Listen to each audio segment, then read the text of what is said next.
Let's pray.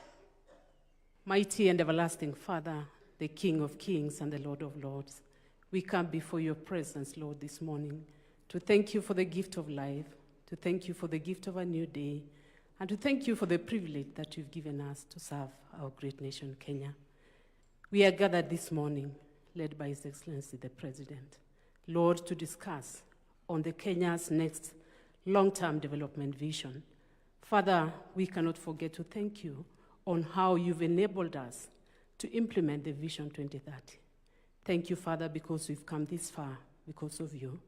Father, we are this far because of the strength, the courage, the wisdom, and the discernment that you've continued to give our president as he leads our nation. Father, we commit the deliberations that you are going to have today, that, Lord, may the outcomes of this discussion, Father, deliver a Kenya that is prosperous, a Kenya that is peaceful, a Kenya that is transformed to the first world nation. Father, we commit this meeting believing in your guidance and in your protection. In Jesus' name we pray and believe. Amen. Thank you. Let us kindly take our seats.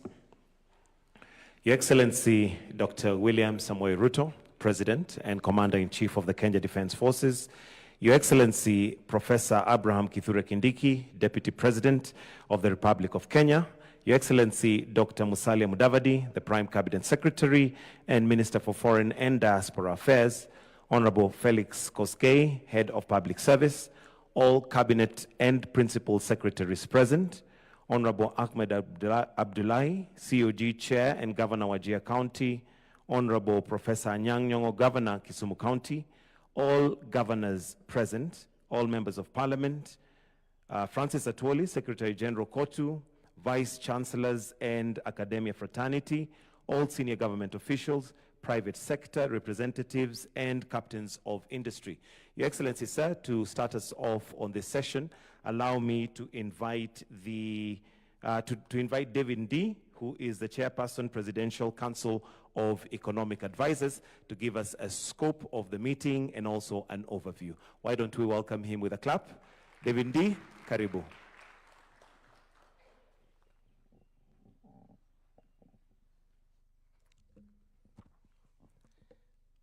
Thank you. I am not used to speaking from podiums. Your Excellency, the President, Deputy President, Prime Cabinet Secretary, CSs, governors, all guests, friends. I have lots of friends in this audience today, people who we have done this kind of work for many, many years. Mine actually is to introduce the team, and particularly have to introduce Professor Anyang' Nyong'o, who is led and leading this particular report that he'll be presenting. And I will do so by way of a brief history, very brief history in 3 minutes or to 5, of policy think tanking in Kenya. I met Professor Nyong'o, I think, in 1992. I was a young economist at the World Bank, and he was then part of a group called the Young Turks. But I was much younger than him. I was sought out and introduced to him by a mutual friend. His name is Robert Shaw. He was then Secretary for Policy, Ford. The purpose was to put together an idea, come from Professor Nyong'o, to prepare a policy compendium to help the opposition, which was then very new in Kenya, to be able to write manifestos. You can imagine, we hadn't had an opposition for maybe since a couple of years after independence, and the opposition was expected, or we expected the opposition to compete on basis of ideas. So Professor Nyong'o came up with this idea of putting together a compendium of policy ideas around which the opposition, a resource book, so to speak. It was called the Post-Election Action Program. I recall that by the time we were launching the PEEP, the opposition had kind of fragmented. We launched the report at Serena, and the only opposition leader who showed up was Jaramogi. So it kind of then got to be associated a bit with Ford Kenya. Anyway, PEEP gave birth to the Institute of Economic Affairs, which I had a little time before I went back to school, so I volunteered to help Professor set it up. So I spent the months of July, I think August, and a bit of September of 1993 setting up the IEA, of which Prof became chair. And then the IEA became the center of economic think tanking in the country, did many, many things. I think before I left, in those couple of months, we updated the PEEP in a report called Agenda Something. I then came back a bit later. It had run into headwinds. We found Betty Minor with the Prof and some friends. She took over, did a report called Our Problems, Our Solutions. Then a young man called Arthur Muliro showed up. He helped us to do a project which called the Kenya Scenarios Project in the late 90s, brought together a lot of people. He also started in the process, because IEA was conceived to support the political opposition, particularly in parliament. We then started a parliamentary strengthening program, which ultimately was adopted by parliament. And did a lot of things, advocated for strengthening parliamentary oversight of the budget, pushed through a law called the Fiscal Management Act, together with the late Olo Aringo and many other people. So, and on and on and on. So I don't want to bore you with the politics of it, from Ford to Ford Kenya, to something called Mwangaza Trust, which we've traveled with Prof here, which, by the way, Prof, I still have the trust deed in my house, to SDP, and SDP is how we ended up in NAC, with the Prof and a couple of other people, some politicians who are now in all types of political formations. And NAC is how Prof became the Minister for Economic Planning from SDP. Incidentally, the idea of free primary education that was implemented by NAC came from SDP's manifesto. So when NAC came into office, Prof became Minister for ERS, for planning, and he invited yours truly, together with another gentleman, the late Harry Mule, so he's a dear friend of ours, and a young man called Caleb Opon, to do something we call the Economic Recovery Strategy. The idea behind the Economic Recovery Strategy was a turnaround plan for the economy for 3 years. And then that, as we were implementing that, we would then be developing a long-term vision, development vision for Kenya, which we now call Vision 2030. Of course, NAC also ran into headwinds of sorts, and by the time that first term was ending, you had the electoral referendum, and all sorts of other things. I think the rest is fairly recent history. But of course, many of the ideas, if you go into many of the ideas today that are still informing policy, and you do an audit, you will find them in the PEEP, you will find them in those reports that we were doing those days. You will, of course, find them in the ERS and the many contributions that went into it. And you will find them, in fact, going way back. Because when you look at those ideas, you will find that they are the same issues that have been too much concentration of economic power and resources in a few hands. You will find that discussion in a report done by the NCCK in 1967 called Who Controls Industry in Kenya. It was banned, but you can still find it. The challenge of employment, equitable growth, poverty, ILO report 1972. The challenge of rapidly growing population and creating jobs.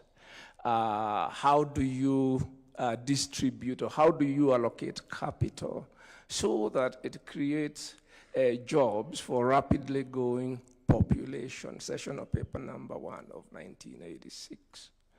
And you go in all those ideas, you will find they're there. So why do we have so many ideas discussing the same things, and we will be discussing the same things over the next several months for a new vision? I think the most important lesson I have learned from this business of think tanking is that the most important output of think tanks is not ideas, it is people. People are the most important output. What do I mean by people? I mean the people who take part in these exercises. You might call them vision carriers, who then come from those processes with certain world view about the country. I can see Prof. Smoking there. He was one of the early think tankers in the governance space, with something called Clarion. It used to make a lot of noise on corruption and such things, and you can see where he is. So these people, a critical mass of people who are always seized of the question, how can our country do better? You keep asking yourself, surely, how can our country do better? And the more of those people that you have, the more likely that a country can move towards a consensus on development. So, I am very delighted that Prof has not let go of that. That even now, as he completes his term of governor, he is asking himself, how can our country do better? And he's asking himself, what do I do next? I think he's put together this team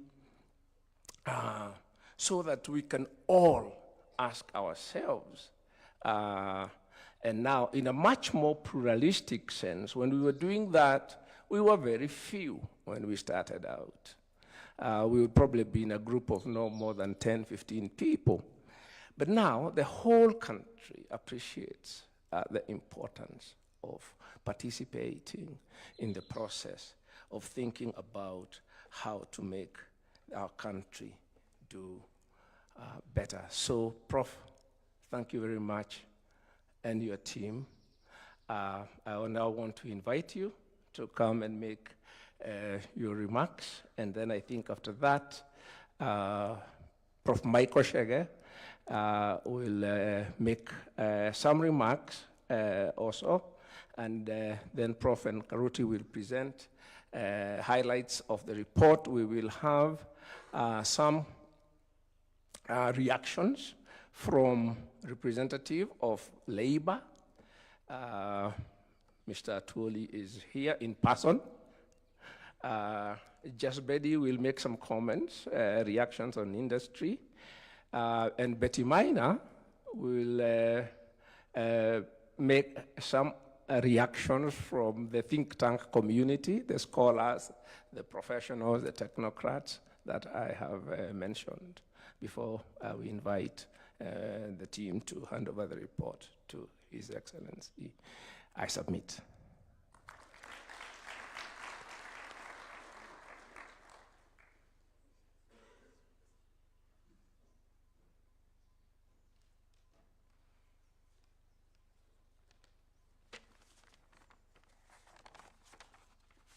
Your Excellency, Mr. President, ladies and gentlemen, and leaders in various sectors in our Republic, let me first of all begin by introducing the team I've been working with. Can the team stand up wherever they are? They're rather scattered all over. Anyway.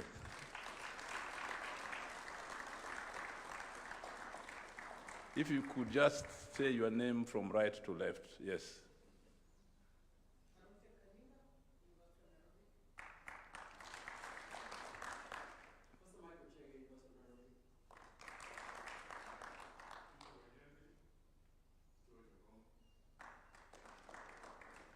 And? Very good, thank you very much.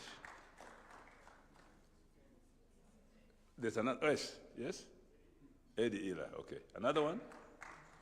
I think they're finished. Where are the ladies? I knew. I stand guilty as charged.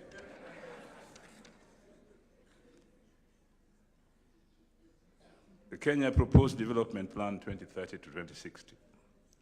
In January 2026, His Excellency the President, William Samoei Ruto, the President of the Republic of Kenya, announced to the nation that he would be requesting me to take leadership in the preparation of a national development strategy whose implementation would result in the transformation of Kenya into a modern democratic state, whose citizens enjoy standards of living comparable to those prevalent in the developed countries, an onerous task. Earlier in November 2025, His Excellency the President had shared with Kenyans that he was grappling with the issue of the future of Kenya.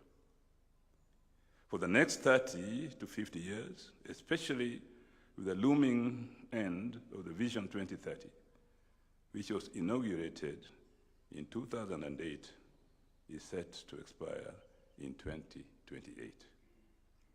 On that occasion, the President announced that the start of an elaborated long-term program for investment in infrastructure necessary for the transition of Kenya from its current status as a lower middle-income country to a first-world economy within the next generation.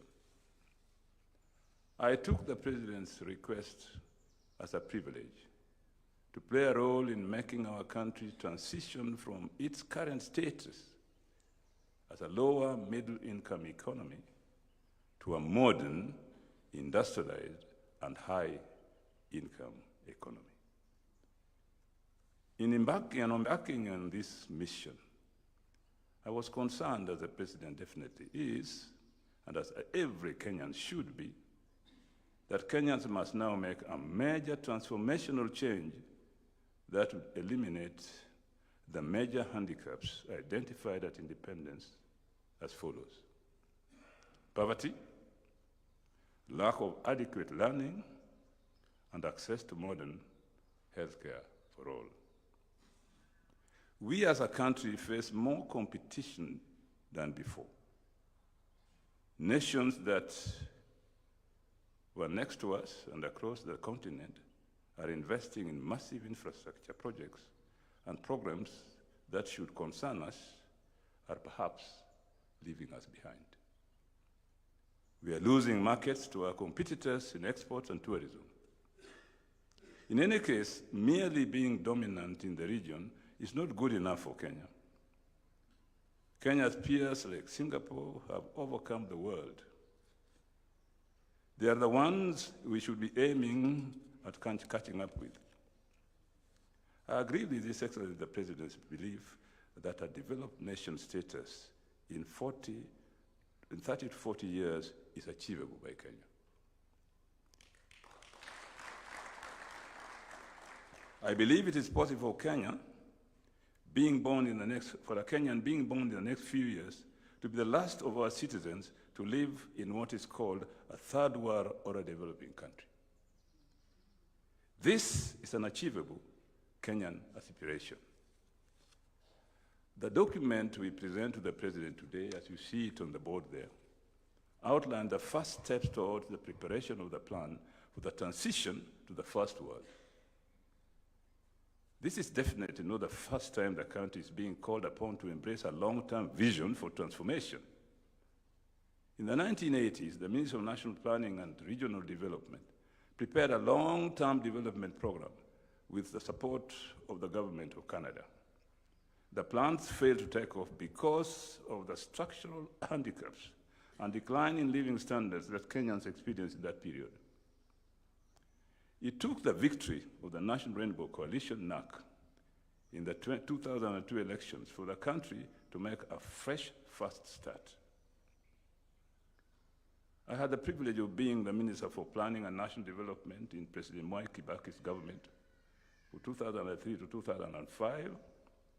As minister, it became clear to me that with the right policies and full political backing, Kenya could make rapid economic recovery. And indeed it did, raising GDP growth from 3% to a record 8% in 2007. This was primarily the result of the implementation of the Kenya Economic Recovery Strategy for Wealth and Employment Creation. That ran between 2002 and 2007.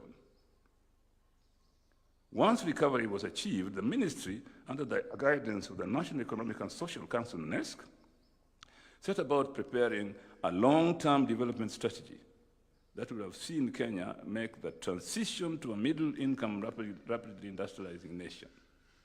And I remember David Lee was very much involved with us in that NESC initiative from my office. This is what gave birth to the Kenya Vision 2030, which was inaugurated in 2008 and expires within the next few years. Unbelievable how time flies. The conclusion of Vision 2030 presents us with an opportunity to take stock of the hits and misses under this historic plan and to begin to chart a new long-term development pathway.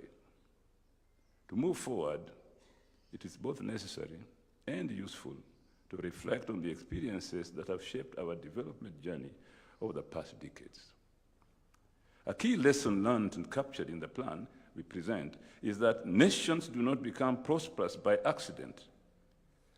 They do so because they learn from their successes and failures, build institutions capable of sustaining progress, and develop a shared national purpose and ideal that survives changes in political leadership. Let me repeat that. A key lesson learned and captured in the plan we present is that nations do not become prosperous by accident. They do so because they learn from their successes and failures, build institutions capable of sustaining progress, and develop a shared national purpose and ideal that survives changes in political leadership. Another lesson captured here is that Kenya cannot and does not need to duplicate or copy and paste development. Let me repeat. Kenya cannot and does not need to duplicate or copy and paste development. Kenya has to develop in her own fashion, taking cognizance of her unique characteristics, challenges, weaknesses, and strengths.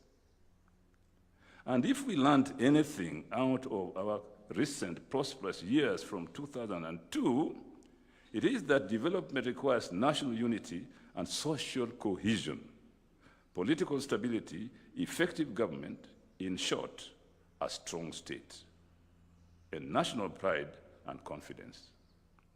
People with no pride or confidence in their country cannot be expected to develop it. We emphasize in this report that development is not just about economics. Kenya was doing very well in terms of GDP when the violence erupted after the 2007 elections. It turned out that despite economic growth, Kenyans were concerned about inclusion and exclusion in the economy. They were concerned about poverty and inequality along income, regional, and gender lines. The youth were frustrated by the absence of comprehensive strategies to tackle widespread unemployment, poverty, and historical economic imbalances that disproportionately affected the younger generation. Economic growth appeared to enhance rather than diminish regional imbalances and became a source of tension and weakness in national development. We emphasize that to develop sustainably, we must build a nation that is united and has a sense of common and shared destiny, an ethnically integrated nation that is fair in its dealings with citizens, a nation with strong moral and ethical values, one that is democratic, liberal, tolerant, caring, equitable, and progressive. We must be intentional about establishing a scientific government that believes in pursuit of innovation and is forward-looking. We must not only consume technology, but we must also be a contributor to the scientific and technological advancement, not only of our country, but also of the human race as a whole. We must grow not only economically, but also politically, socially, culturally, and quite importantly, psychologically. A defeatist attitude that we are too poor, too divided, too small, or too young to develop can be a major hindrance to our takeoff as a nation. Worse still is the belief that it cannot be done. At all times, we must have faith and confidence in ourselves. Like Mwalimu Julius Nyerere once said, "It can be done. Play your part." I'm sure you remember the song. Mwalimu kasema, "It can be done. Play your part." A network of strong and efficient public institutions with a life that transcends the nature, the tenure of political parties in power is of absolute necessity. A network of strong and efficient public institutions with a life that transcends the tenure of political parties in power is of absolute necessity. Furthermore, our country needs a planning agency that coordinates the vast array of the infrastructural projects and that pursues reforms in the productive sectors that will make use of the infrastructure. And indeed, infrastructure is I would say, the key aspect or the backbone of development. The agency will also oversee adherence to physical planning and social and economic activities that will improve the quality of life in a way that ordinary citizens can truly appreciate. It is worth repeating that such an agency will be aided in its work by the National Economic and Social Council, NESC. The constant evaluation of the implementation of the key goals, measuring of results and change in strategy as necessary must be a constant preoccupation of this policy and strategy unit. This aspiration is ambitious, but I have no doubt that it is achievable. Many countries like the People's Republic of China that are today regarded as developed were, within living memory, poor agrarian societies like Kenya.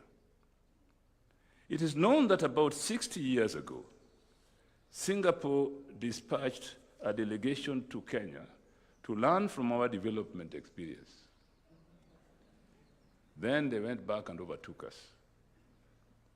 South Korea, Singapore, Taiwan, Malaysia, and more recently China and Vietnam transformed themselves through deliberate policy choices, capable institutions, and political commitment to transformation over several decades. Perhaps the single most important lesson to be learned from our planning experience since 1963 is the need for sustained political support for the overall national development vision, regardless of political party and across the electoral cycles. This support must be transformed into a nationally shared passion that citizens can be proud of and identified with. We must agree to make the difficult choices in resource allocation that will enable our country to realize the ambitious programs. We must be deliberate in investing in industrialization, higher productivity in agriculture, and mass employment in quality service sector jobs. I repeat, quality service sector jobs. There's some jobs in service sector which are not quality. I won't mention them, but there they are. To make that transition, we must institutionalize and honor the fundamentals that have served every successful newly industrialized country. That is, a politically stable state with an efficient civil service, the rule of law, zero tolerance for indiscipline in social life, macroeconomic stability, and a sustainable public debt.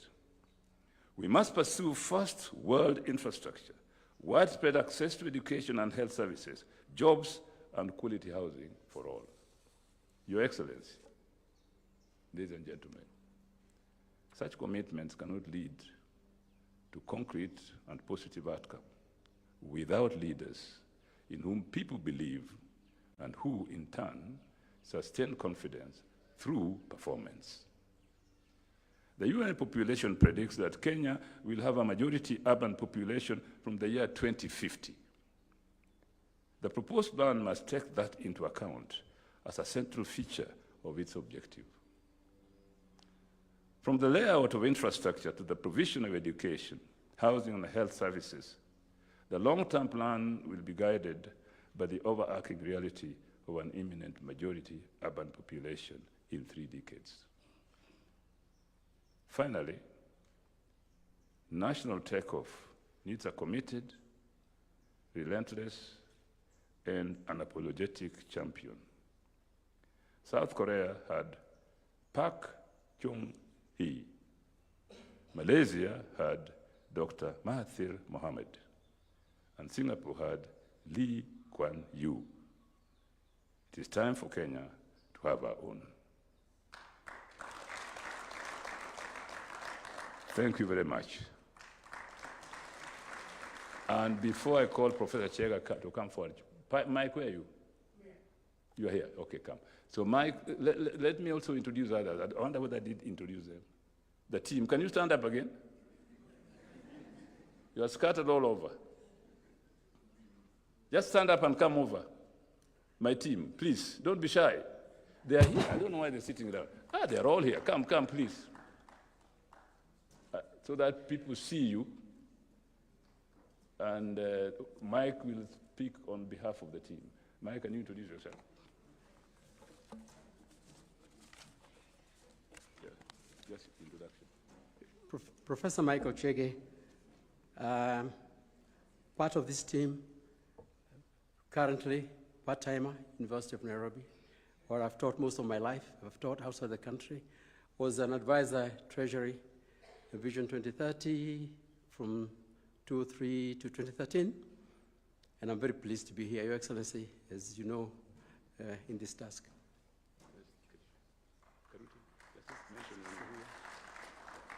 Karute Kanyinga, professor at the University of Nairobi Institute for Development Studies, where I specialize in governance and development. Thank you.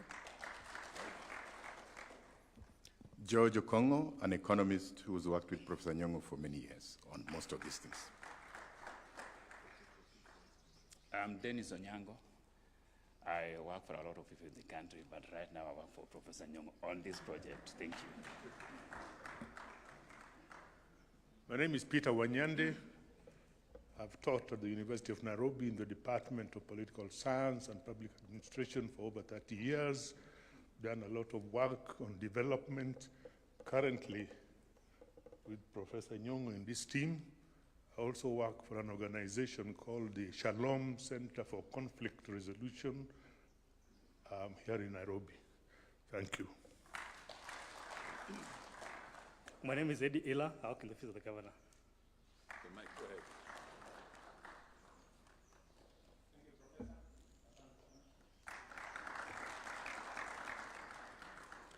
Your Excellency, Mr. President, Deputy President, Cabinet, ladies and gentlemen, I don't want to bore you with repeating what's already been said and what you already know, except to say that it's a great honor for me to have been associated with my colleague of many years, Professor Peter Anyang' Nyong'o, in the preparation of the document which was requested by His Excellency the President to provide us with a roadmap towards developing a development plan on a long-term basis that will guide our country after the expiration of the initiative that we undertook, kind of Kenya Vision 2030.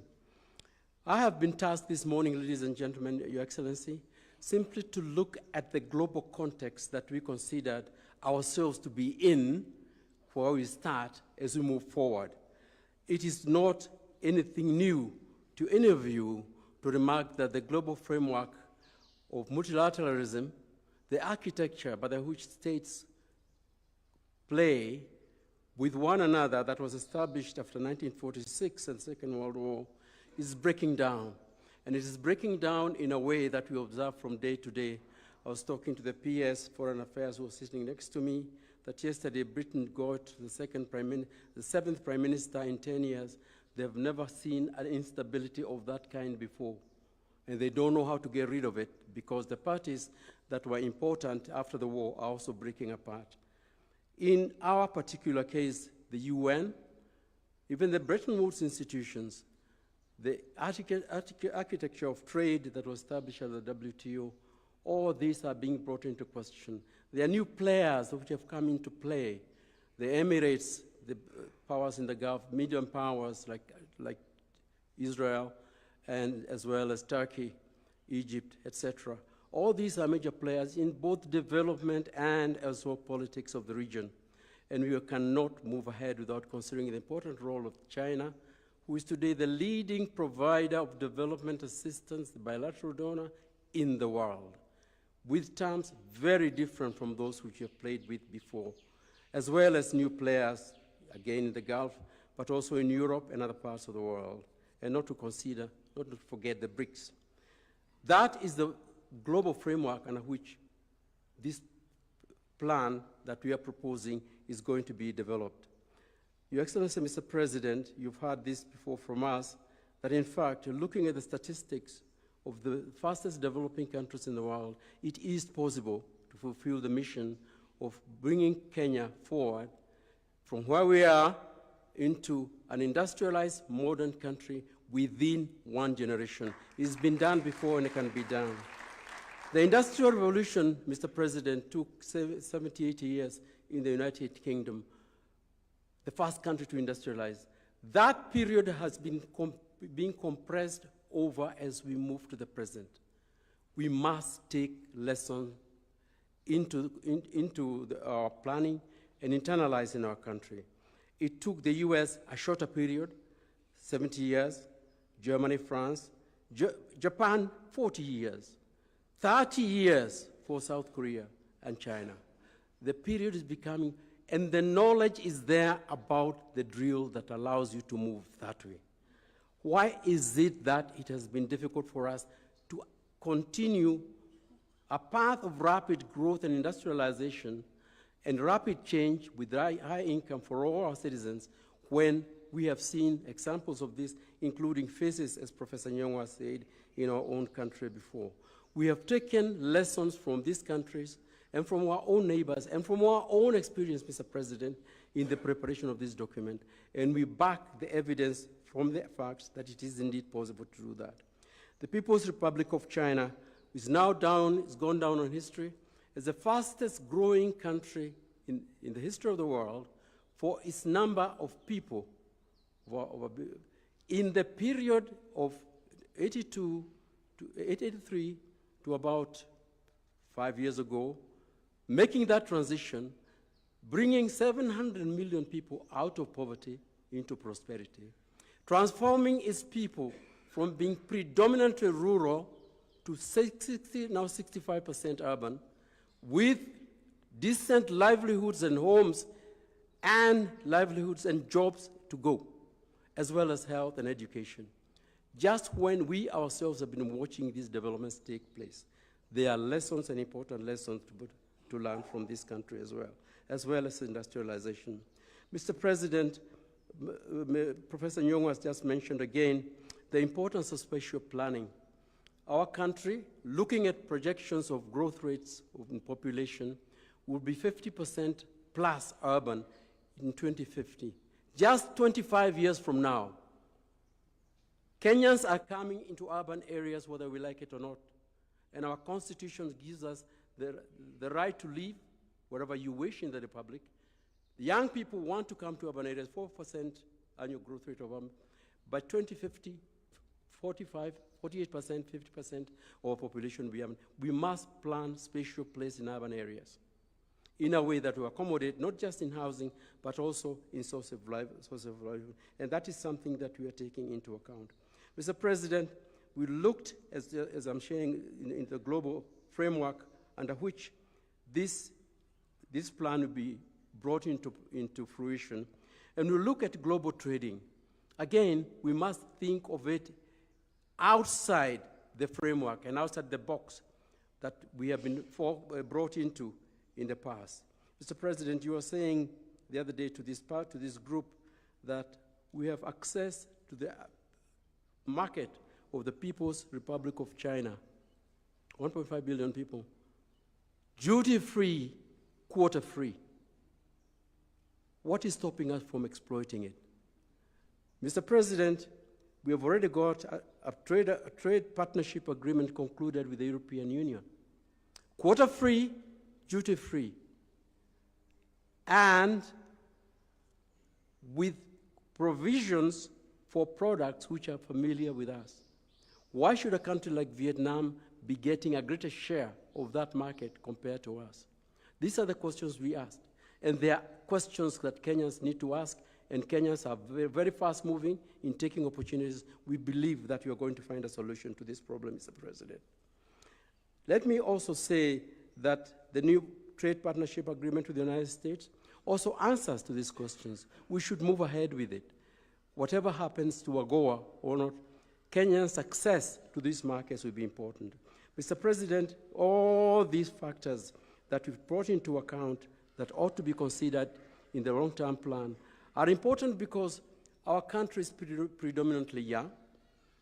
We have young people who are very well educated and who are asking for quality jobs.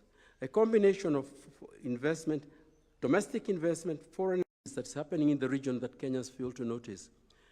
First of all is the bad news, because we're quite comfortable here. Kenyans tend to be quite comfortable with their perch and forget that just right next door in Sudan is one of the largest humanitarian tragedies happening anywhere in the world right now. Yep. I see very few of my friends who are Kenyans. I can preach to students because they're captive to my audience, but I cannot reach a bigger population than that. That Khartoum was just a shell, a complete rubble after what happened in 2019, 2030, and it still is. And it's not very far from here, ladies and gentlemen. And you know, we don't know what will happen in the rest, north, a little bit of the east. I don't want to mention too many countries because they are all here. They are parts of ours. We live in a part of the world which is very, very unstable. On the other hand, there's competition, which also we need to worry about. Because competition is good, it makes you think harder. We're talking about, Mr. President, when you're talking about tourism, Bishoftu, in the airport in Ethiopia. They are out, they are moved ahead, they are on the stock, the contractor is in place. For constructing Bishoftu International Airport city, accommodation, global hub that will dominate the region for the future, if we're not careful. 15 million tourists per year, Taraport. Center of Boeing assembly as well as services. The kind of activities that normally would come to Nairobi. I'm happy, Mr. President, you are aware we are doing something about the airport here, but these are issues that we cannot look up to with equanimity. Bagamoyo, and Tanzania is not hiding this, $12 billion investment, now shopping for a taker between the Gulf, even Russia, China maybe, who knows what combination, that will bring Bagamoyo into one of the largest seaports doing business on the eastern seaboard of Africa. With the train electric connection that will go to the Tazara and link it to the corridor, Benguela corridor, right through to the Atlantic coast, which the Americans are part of, and the Europeans and so on. Ask ourselves where this leaves us as we look into the future. Mr. President, we looked at many instances like this in which competitiveness in the region could affect us adversely unless we act and act quickly. I just want to say, Mr. President, as I conclude here, and this is a global overview of the situation, that Kenyans are not quitters. We have been for a long time been seen as the lodestar of development in the region. We earned that reputation by hard work, by looking ahead, by determination, by grit, by doing the right thing at the right time. We can still do it. As Professor Nyong'o said, play your part, it can be done.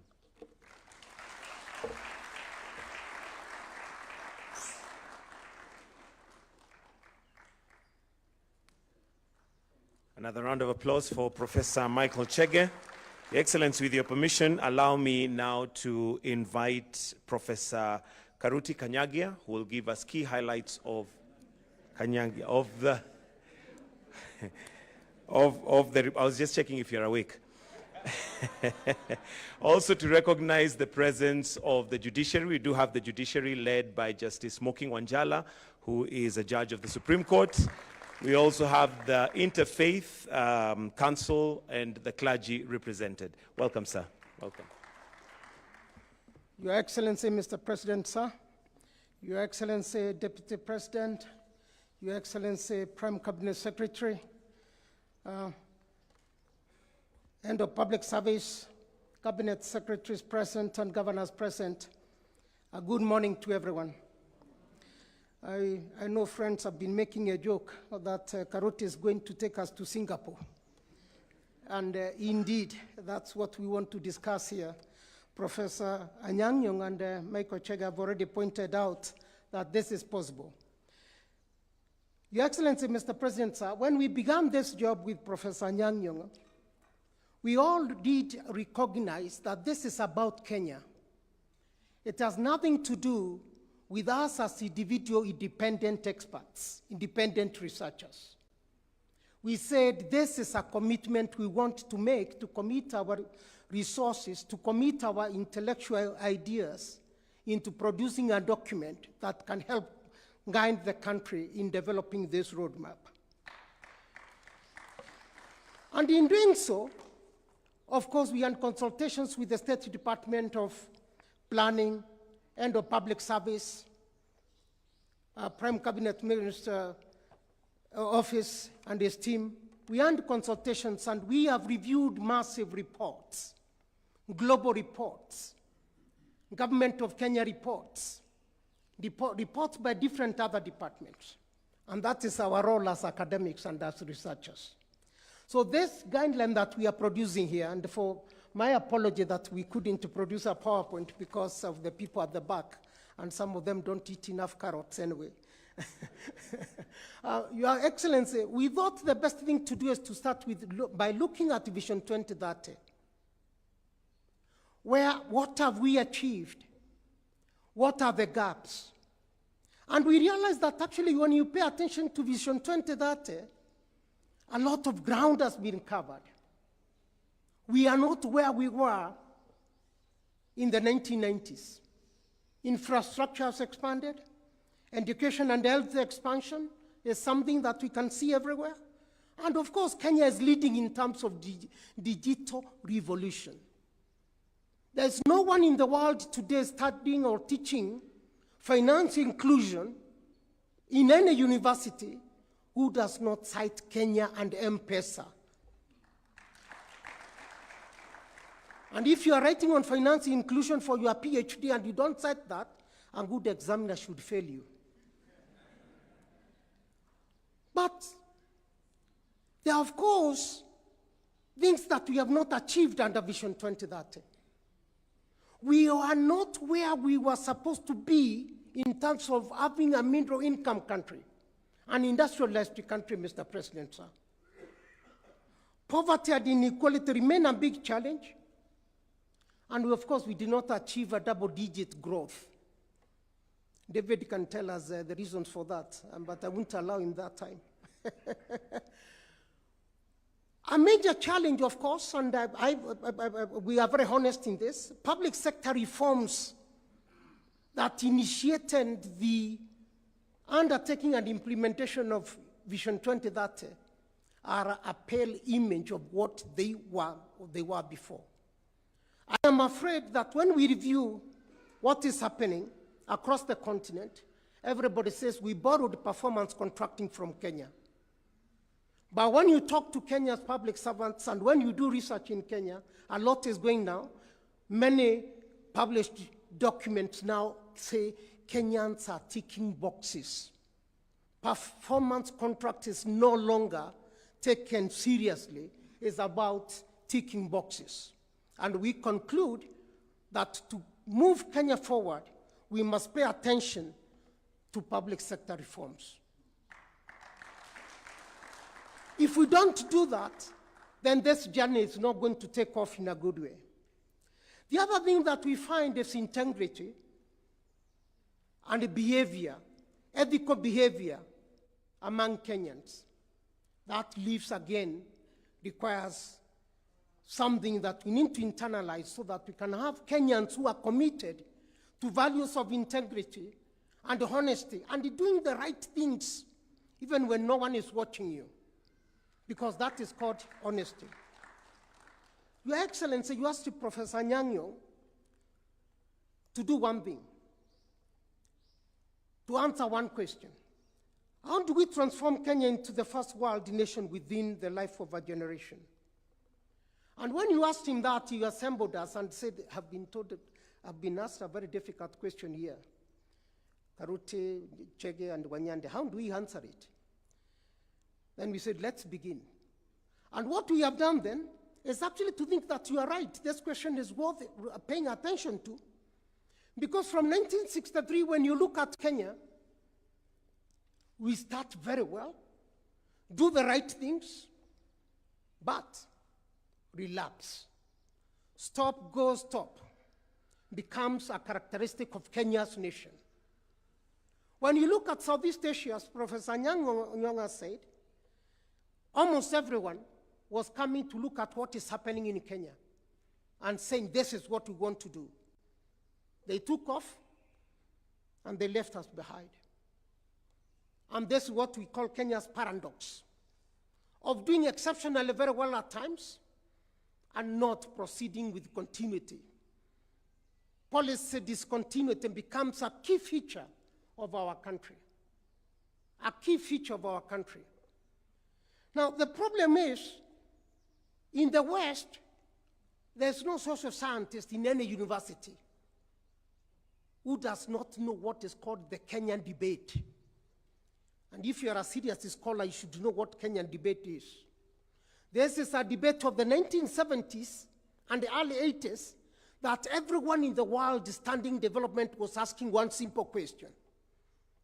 How did a country like Kenya manage to transform so well and leave everyone else in Africa behind? The example cited was Kenya and the Ivory Coast.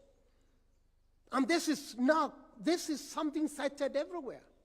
Kenya was doing right, and that's why everyone was coming to study from us. At the same time, if you look at the development literature again, we were ahead of China. We outperformed China for many years until 1991 in terms of per capita income. Each of you here would have hired 2 Chinese and put change in the pocket, up to 1991. That's true. Indonesia, the same. Actually, we were ahead of China up to 1992, David. 1992, in terms of everything. So the point is, we can make it because we have made it before.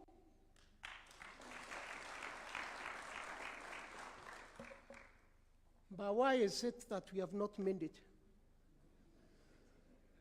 Your Excellency, Prime Cabinet Secretary, my friend. There are several reasons we have identified as independent scholars again. And forgive me because some of these realities may be harsh. One, everybody in the world, those who study development studies, acknowledge that Kenya's civil service was the best in the continent. And today, look at World Bank statistics. They say that Kenya's human capital is the best, and in fact, we outcompete everyone. That's why there is business or processing offices being set up on the continent. Language alone. And by the way, my students also write now PhDs for others for our fee. Right? Acknowledged widely. It's covered everywhere that Kenyan students write for those in Europe, America, Australia, for their PhDs, recognizing that we have got a very good human capital index here. But our civil service, again, as I said, when you look at studies that are coming out, there is the scaling that seems not to be at par with what we had in civil service many years back. We need to start reflecting on that. When did we go wrong, and what did we need to re-engineer our civil service and our bureaucracy?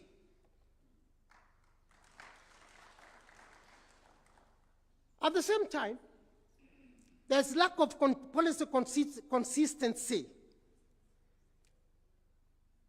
We seem to have every election stop some policies, start again. Some governors, Your Excellency, even abandon projects by other governors in order to start their own. This becomes common everywhere in the country. And it's public resources that are being used for the same purpose.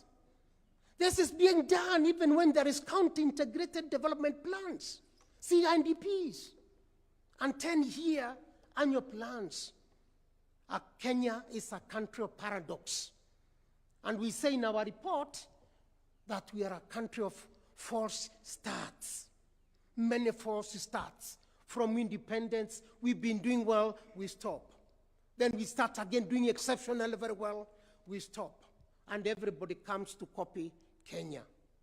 Every time, copying Kenya, and they leave us. Rwanda has copied everything, including our transport, Mr. President, sir. Including how we started organizing borders. But they take and engineer it and move forward. That's the problem we have. So we need to see how best also to improve coordination across government departments. In our reading for this report, in our research for this report, our team has looked at different government agencies. And Your Excellency, Mr. President, sir, let me say with a lot of honesty, there is silos mentality, competition, silos approach. People compete every day, but they don't compete for impact. All of you here, you compete every day, but not for impact or for service delivery. That's what our report is showing. Everybody has a turf. I'm protecting my turf. And we are being very candid as well. We are independent researchers. Well, what do we do? But we have got a lot of work to do. And I think we can because we've done it before. And we have realized actually some countries now in South America, Peru and Chile, have actually done it in about 25 years or less. Not that years that we are talking about. We did all this before we finished our report, but when we continued with research, we realized Latin American countries, some of them have done it in 25 years. So it can be done, especially by Kenya, that has been copied by everybody else. Now, let Karote Kanyinga now take you to the first world, Mr. President, sir. Let me take you to Singapore now. When Mr. President, you said, let's go to Singapore, everybody has been talking about Singapore as if it's the real country we are talking about. I think what we have realized is that Singapore is actually a metaphor or a shorthand for high-income industrialized countries. And we have realized that actually those countries have a number of factors that are very common among them, and this is what we should aim for. One is world-class education, skills, and innovation.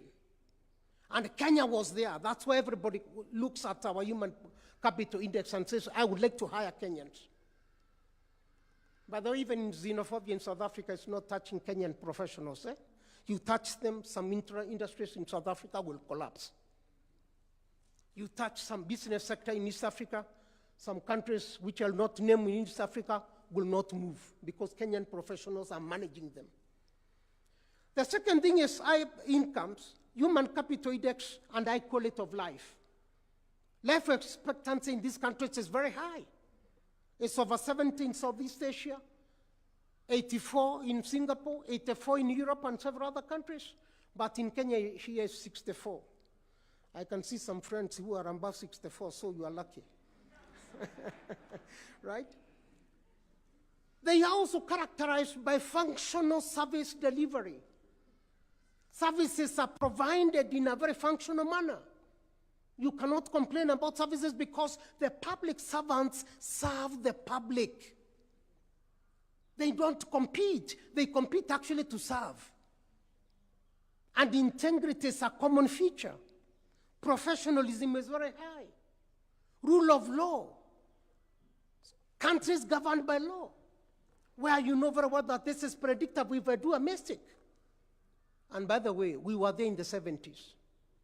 Those who came to Nairobi in the 70s remember that very period. A clean country, a country being one of the best in the region. And the poverty, of course, is eradicated. But most important, revenue is generated in a very transparent manner, and the citizens do not fail to pay taxes because they know that if they do so, their services will not be provided.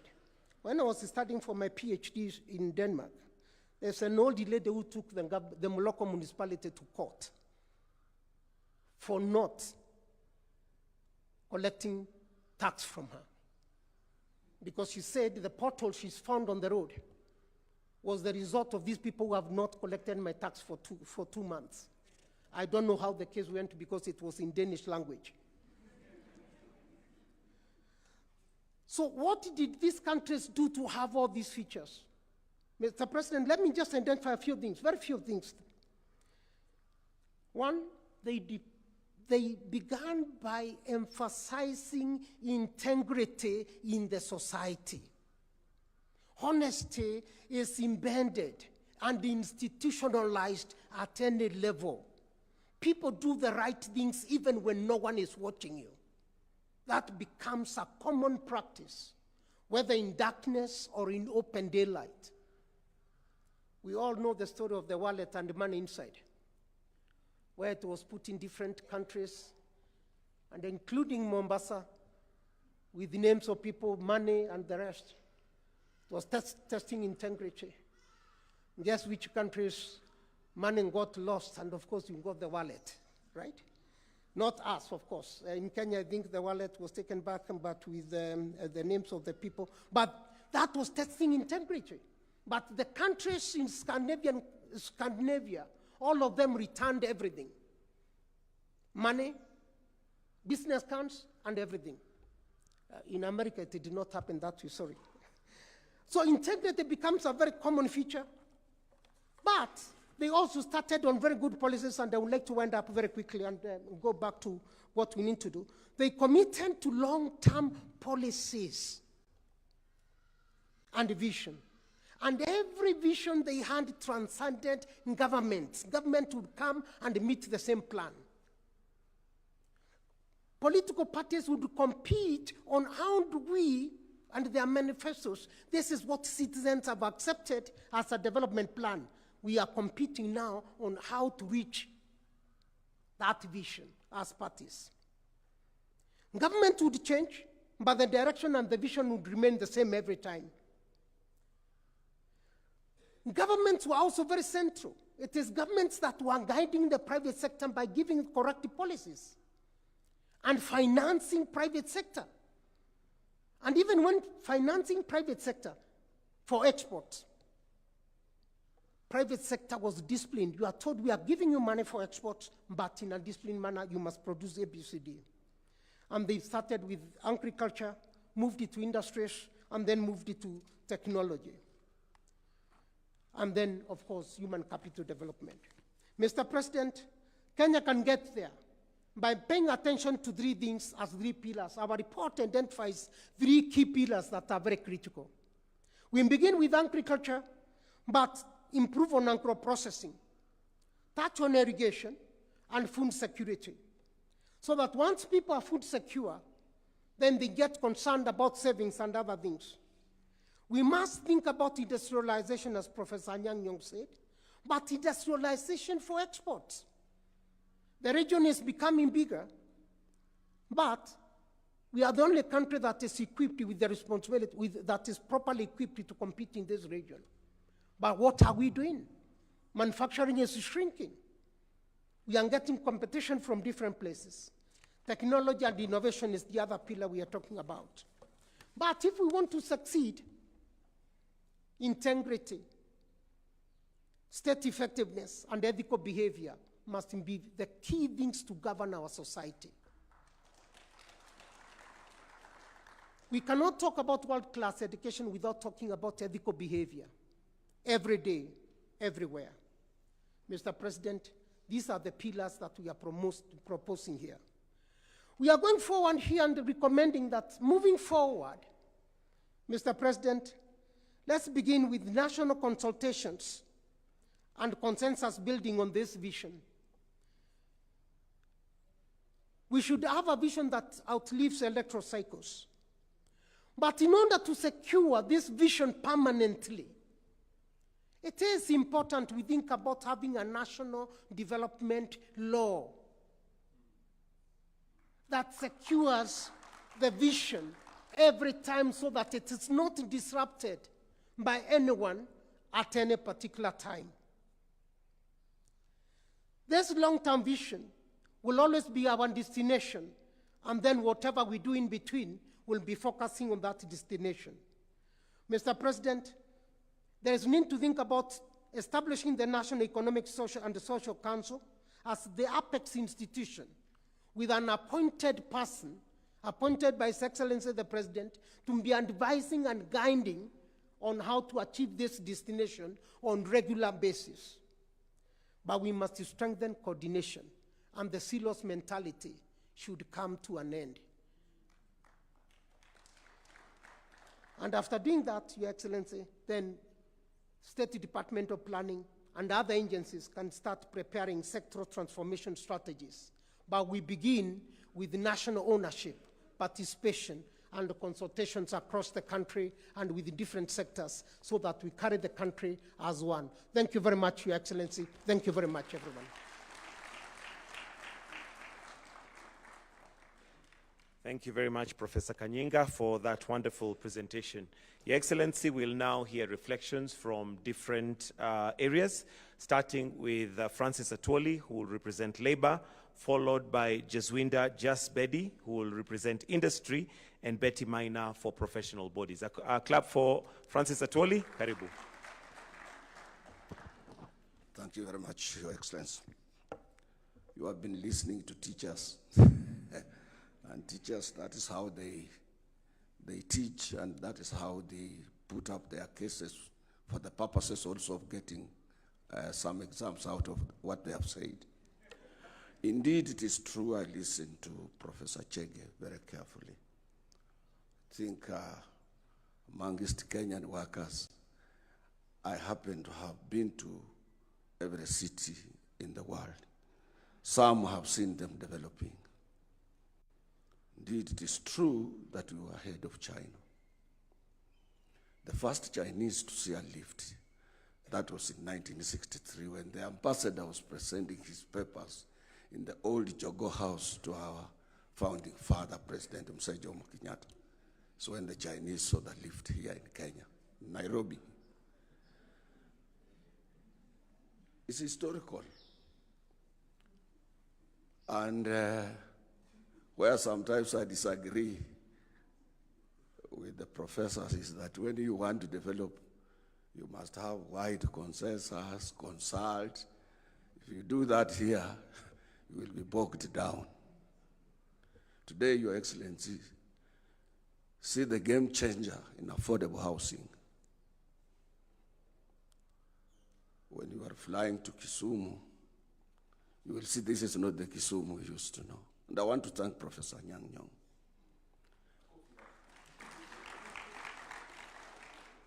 He's also a good example in management of that particular city. That is the only city with clean pavement, very clean city, small city, side of Western Kenya. And I think Anyang' Nyong'o is a very good example on our governance. Governor Paranya did it in Kakamega, where he made sure that every home, there is a tarmac leading those homes in Kakamega, Mumias, and everywhere. And I think we can do it.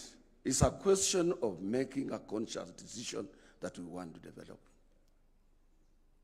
I happen to have an office in Accra, Ghana. I have an office. I used to have an office in Sudan, Khartoum, but we moved it to Cairo because of the problems in Sudan. I have an office in Brussels, Belgium, because I'm the vice president of the International Trade Union Confederation. I'm number 2 in the world.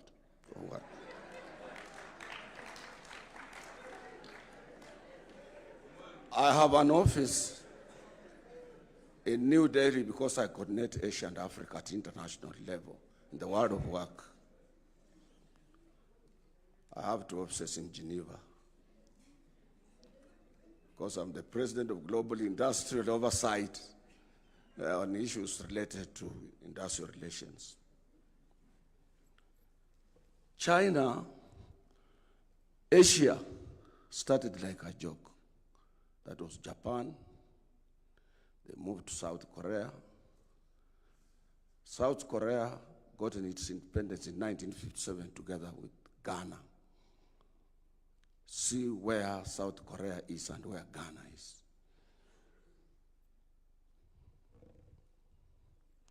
And sometimes, Your Excellency, people have opposed to this.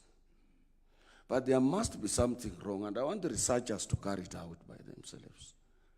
Maybe the DNA associated with us on this continent is a DNA pegged to poverty. Because an African would like to, if you say no, I would ask you, Professor, to show me your own personal monthly budget. An African operates without a budget. Or any plan at all. I'm saying so because if you are serious, we have our seat. Let us start with ourselves. Do you know Kenya in this region is a satellite of economic activities in this region? You know, Kenya has able manpower in both in terms of any area of management Is it hospitality? Name it, manufacturing, engineering, and so on. But do you know our city has no organized public transport? What's the problem? Our city has no properly organized transport. And I can tell you here, we can mend billions in this country. See what the Egyptians did. They removed stones from the River Nile, from Aswan to Luxor, took away the crocodiles to Aswan Dam, organized that Nile, which comes from Lake Victoria, to become a big source of tourism, put their cruise ships. They attract 2 million tourists a month when we are struggling to have 1 million tourists in this country in a year. We have no cruise ship from Lamu to Kilifi to Atamu, Kilifi, Mtwapa towards to Diani, South Coast, even one. You people, do you know in this country we have no 5-star hotel? A hotel stretching a kilometer. Do you know in the whole of the entire Lake Victoria we have no any boat that can attract tourists? Do you know our airports are not opened up for the international airlines? People who want to go and live in Kisumu, Pasa from Eastern Europe and so on. How do we attract tourists when we don't have a 5-star hotel? Those symbols, let's start with those simple things. Do you know we have the Dubai. Do you know if you go to Tana River, the whole of Tana county, the county of Tana River, we can have a modern Dubai in that particular place. Go to Wajir, Bute, you can put there another Dubai. And then issue of insecurity will not be there, and so on. I don't want to take a lot of time, but I think we need to check as per how do we attract both direct and indirect investments in this country. We have facilities. Professor, if you have a cruise ship cruising, 2 of them on Lake Victoria, and a 5-star cruise ship, and you can have an agreement between your government or this government with Swedish government. They are very good in providing those cruise ships. You will be banking $500 million daily in Kisumu. Along Lake Victoria, around there where people are just staying, people having small farms and so on, we have a 5-star hotel in those particular places. So what I'm trying to say in another way is that let us attract people who can be able to invest in hotels industry, in hospitality industry, expand our businesses, attract both direct and direct investment, particularly in manufacturing for the purposes of export. And that is where I support Professor Chege's proposals on those areas of making sure that we are directly involved in an area that can be able to make us what we are. This country is a good country, and our president is committed, and we need to support him, because it's most of the presidents we have had are people who want to put up whatever they want to do. They consider whether they will be re-elected or whether they will not be re-elected. That is not with the current president. The president is committed to making sure that this country forges ahead without whether he will be re-elected, whether he will not be elected, and so on. So I want you people to use this opportunity and to have our Chamber of Commerce supported to make sure that it joins other chambers of commerce and see what they are doing there, invite those people who would like to invest in this country to come and invest in Kenya and create wealth for our people. But that paper to make this country be a first nation is a wonderful paper if it is really put into practice and implemented as it is being proposed for us now. Next time when we have such a gathering, I think we should be reporting on where we want to go and where we are coming from. We have taken a lot of time in this country politicking. We have taken a lot of, and I don't want to go and sit down there before I remind you people that those people who are willing to develop, let them be given support. I have seen what our brothers from Somali community have done in South Sea, in Italy. This has changed the face of that particular place. And this is because of honesty and integrity that they practice amongst themselves. So, Mr. President, I would urge you to continue supporting particularly this area that is clear to us that if we are committed to develop this country, we can be able to commit to develop this country, expand our opportunities, and create more employment for our young men and women. Let me end there by saying we must support the proposals that have come out of this important paper prepared by Professor Anyang' Nyong'o for this country. But let us start by making sure that those small things that we are lacking are done.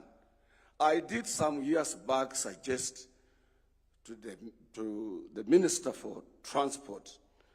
At that particular time, we had a young man called Kitungo as PS in transport as PS. I told him, if we want to make Kenya bigger, let's move out of Jomo Kenyatta Airport and have a bigger space where we can have a modern airport and build a better airport in a place that we have a proper space than the current Jomo Kenyatta Airport. Because if you look, those countries that have developed, they have a bigger airport that can accommodate more space and attract more airlines than what we are having currently right now. So, Your Excellency, the President, I urge us to continue having this subject, knowing very well that we have not so far done very well as expected. I want to end there by thanking Professor Anyang' Nyong'o's team and ask them to continue making sure that we move forward. Thank you, Your Excellency. Just Bedi, on behalf of the industry. Let's welcome him with a warm clap, please. Karibu.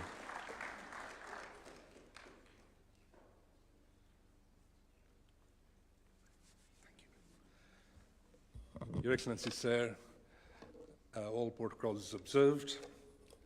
I'm actually very excited to be here this morning, and the reason is simple.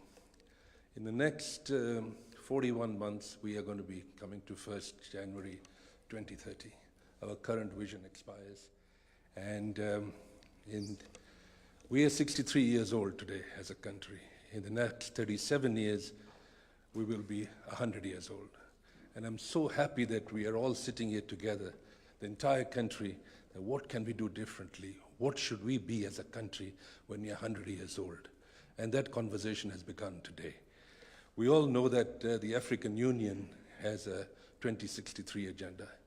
That actually coincides with our 100 years of being independent state, the Republic of Kenya. And we also know by 2050, 1 in 4 people on planet Earth will be African. This is the world's biggest population, 25% of the world. and the maiden age being 19.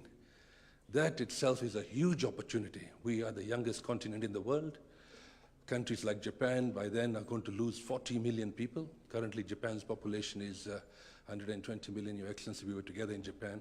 And in 2050, there'll be only 80 million Japanese left in that country. And then if you look at the rest of the world, aging population in China, in Europe, in the US.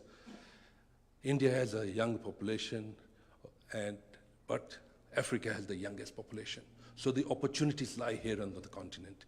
And what are we going to do differently so that we can look after our youth? We have a huge opportunity, and it all depends what we do with this youth. They'll either become the world's biggest productive society, and I think that's the discussion we're having today. And if we do nothing, all of us, and all of us will be blamed one day that we will have created the world's biggest destructive society. Because what do idle people do? So it's our duty as industry, it's our duty as a society, it's our duty as Kenya to show leadership. We have a huge opportunity at our doorsteps with the Continental Free Trade Area, 3.5 billion people, 3.5 trillion economy, 1.5 billion people, which will be very soon going up to 2.5 billion people. So that opportunity in front of us, the world's biggest economic trading bloc, where do we want to take this country? So the conversation has become, thank you very much. I know I'm here for a brief moment. I was told to keep it sweet and short, but we are so excited that you have initiated this program. Asanteni sana, Mungu ambariki. Let's now welcome Betty Maina on behalf of the professionals and professional bodies represented. Welcome.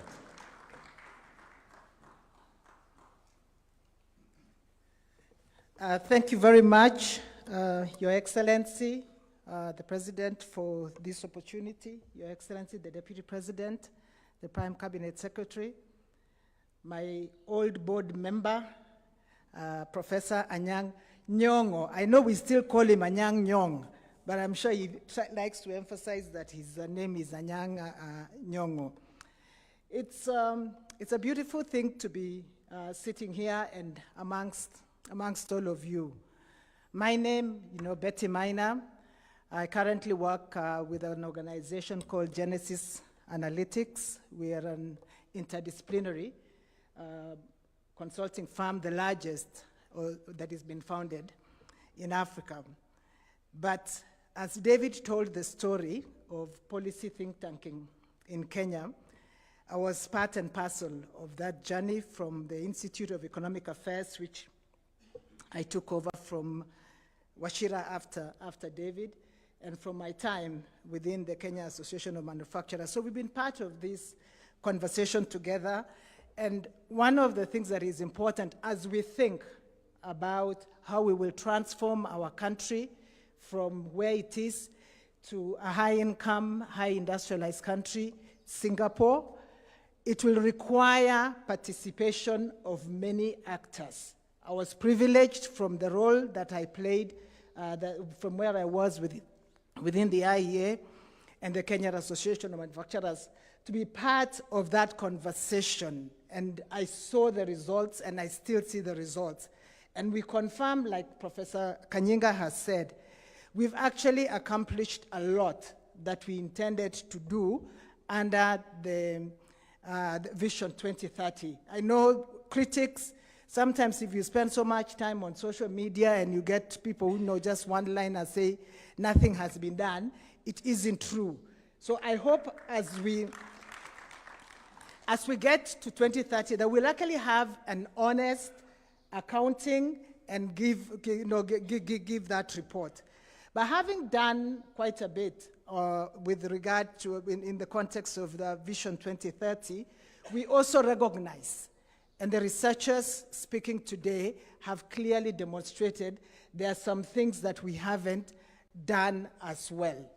So Your Excellency, as we now look at whether it's Kenya at 100 or another 30 years or whatever time frame we shall adopt going forward, I think one of the things we must learn is that we must do the things that we didn't do as well. And one of the things that we really want to emphasize, and because we have experienced it both, as a child growing up in this country, and also going, ending up my public service as a CS, is one, if there's anything that we take out of this conversation today, it must be a commitment to rebuild a capable public service, a capable public sector.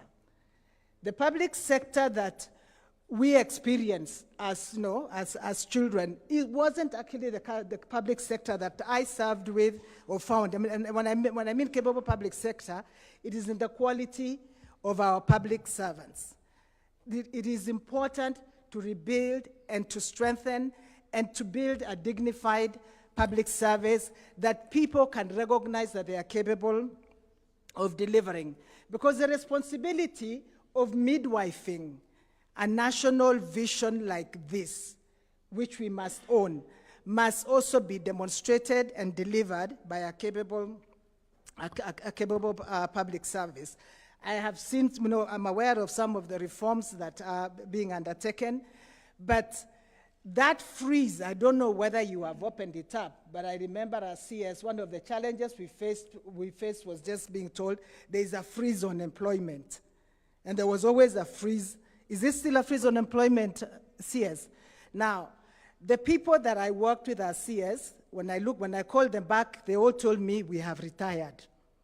So when the competent, experienced public servants retire, who replaces them? And if we are not hiring, who will deliver this vision? It's not going to come by abracadabra. So if there's anything we challenge ourselves, it really is in building a competent public sector. Secondly, and I'd like to, it's been emphasized, and I don't know how we shall deliver it, but we need an institution. I know we've given examples of the Emirates, we've given an example of Singapore, we've given an example of Malaysia, China, all those. Those are countries that safeguarded the delivery of the vision over several political circles. Now, what are we going to do to answer that question? Vision 2030 was overseen by the National Economic and Social Council. We don't have a similar body. But even if it was a NESC, is it a NESC for 5 years, for 3 years, for 14 years, or 15 years? What sort of architecture do you propose? I know you mentioned it, Professor, but I think that's going to be one of the most critical institutions to ensure that we can safeguard the delivery of this vision. But thirdly, I think we need to also focus on ourselves and our own, character as Kenyans. Professor Kenyinga called it integrity. Maybe a simple way to call it is just a people committed to order.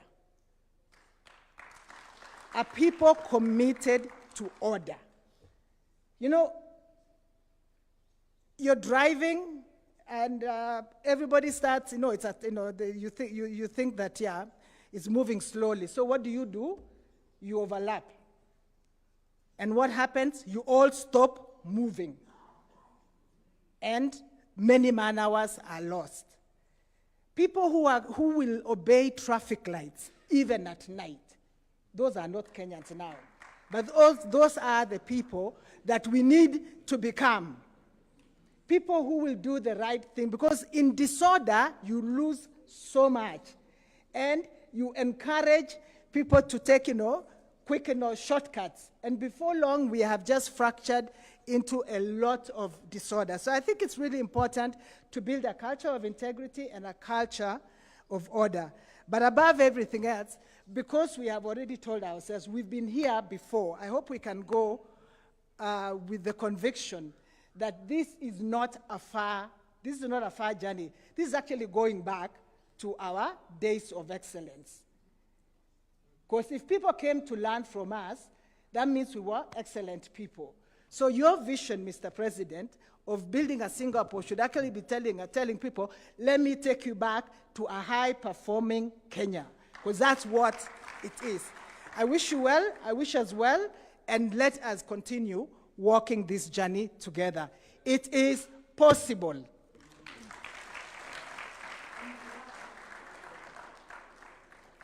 Thank you, Madam Betty Maina, and what she's saying is, yes, we can. Your Excellency, at this point, allow me to invite Professor Anyang' Nyong'o and his team to present the report to His Excellency the President. If the team can kindly come and make the presentation to His Excellency of the report. And we'll have 2 photo opportunities, the first one with His Excellency the President, and after that I'll invite His Excellency the Deputy President together with the Prime Cabinet Secretary to then receive the report also.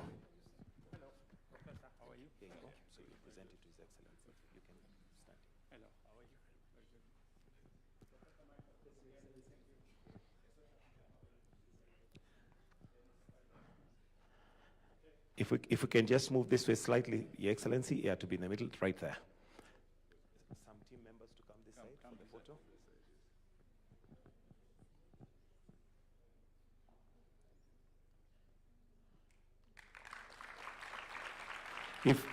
If I can request, we just have a straight line. It's bent. If we can just have a straight line, that's it. That's it. Then may I invite His Excellency the Deputy President and the Prime Cabinet Secretary also to receive.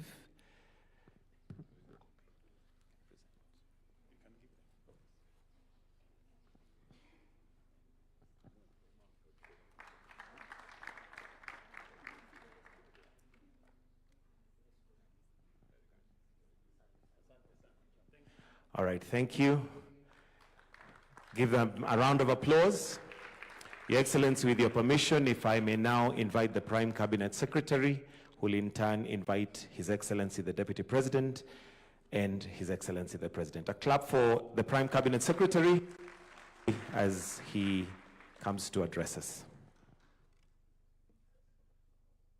Your Excellency the President of the Republic of Kenya, Honorable William Samoei Ruto, Your Excellency the Deputy President, Professor Nyong'o and your team, governors, my colleagues in the public space. Your Excellency, let me start by saying hongera to the team. Professor Nyong'o and your team for packaging these very critical thoughts that will guide Kenya going forward. Now, Your Excellency, I came across somebody who was saying kwaheri to us, one of the diplomats from the European Union. And he said that there's a phrase that most people don't like hearing, especially if they are young. So I asked him, what is that phrase? And he said, you remember the phrase, just be patient. Just be patient. That phrase is not popular if you stop at the bus stop at Kikomba. That phrase is not popular if you stop at Kondele. That phrase is not going to be popular if you're at Kongowea. And that phrase will not be popular if you're at Muliro Gardens. There is a sense of impatience. Can we smell that coffee? There is a sense of impatience because our demographics have changed dramatically. So, we must then convert that impatience into a catalyst. It must become the driving force. Mr. President, I don't know if you are patient. I don't know. But to achieve what we are talking about, you're talking of 25 years. Others were patient for 40 years. There's the biblical one, 40 years and so forth. So, my takeaway is this, that let us understand there's a lot of impatience, and therefore we must adjust to address that. Otherwise, it will consume our society. The second issue that I would just want to take away is that we all must be aligned. We must move together. If you are a fan of Liverpool Football Club, you must never walk alone.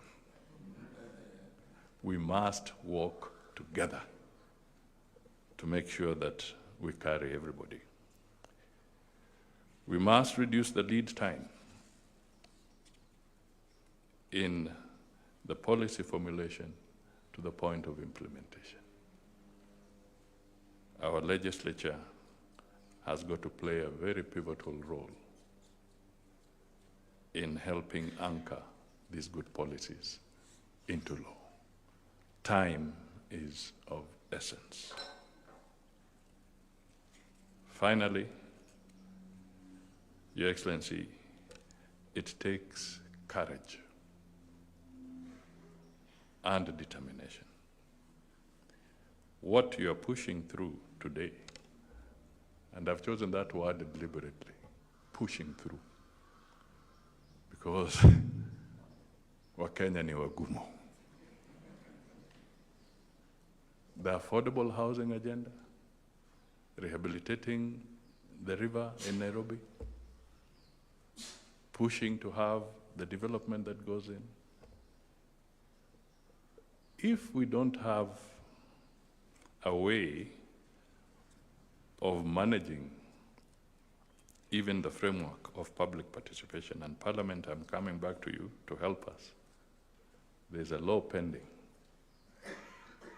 Please help us reduce this extremely elongated process of public participation. I'm not saying dispense of it, but surely we cannot be going through public participation on a policy for 3 to 4 years and expect to get to Singapore.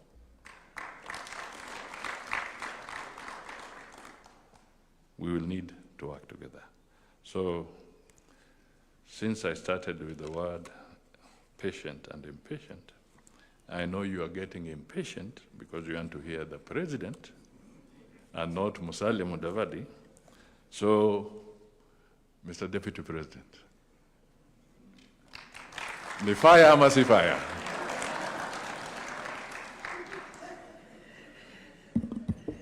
Thank you, my brother Musalia, our Prime Cabinet Secretary. Your Excellency, sir, I have listened carefully to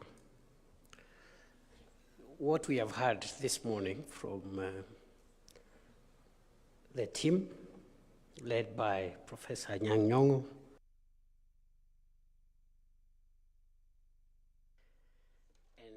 And looking and listening to all the distinguished, esteemed academics who have spoken here,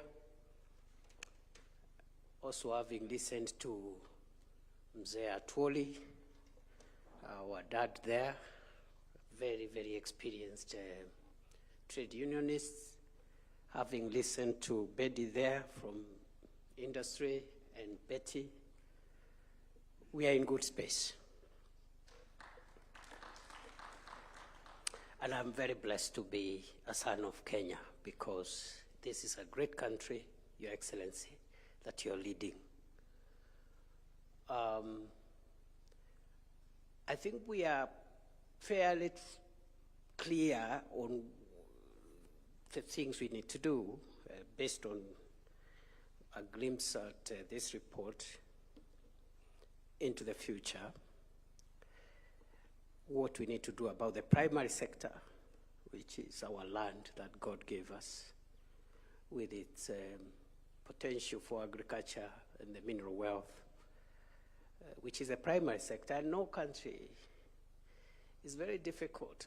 This is something that perhaps when we do the public participation that we have said we will do, be shorter, take a shorter time.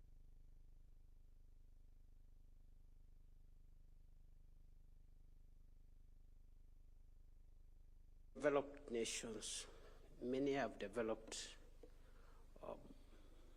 differently, but I insist that the primary sector is the most durable way of underwriting long-term, sustainable, and permanent movement into the first world.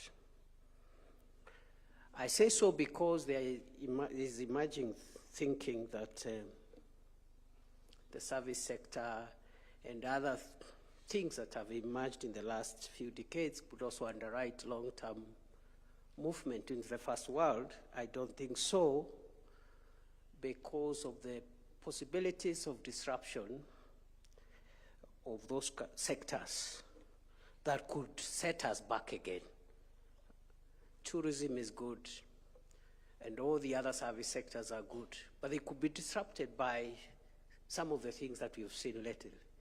So the only permanent underwriter of long-term national transformation into the first world will still remain the primary sector, our land, and also now the second pillar, as has been suggested, will be the productive sector, manufacturing, and the services sector now come in, transports and logistics and so on.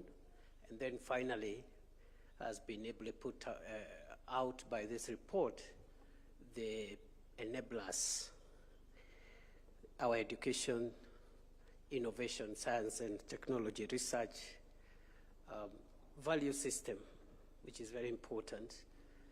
And one of the speakers mentioned something in passing, which for me, I am beginning to believe is one of the missing links to answering the question that was posed by Mzee Atuoli on why we don't get it right as Africans, as black people. And that is confidence.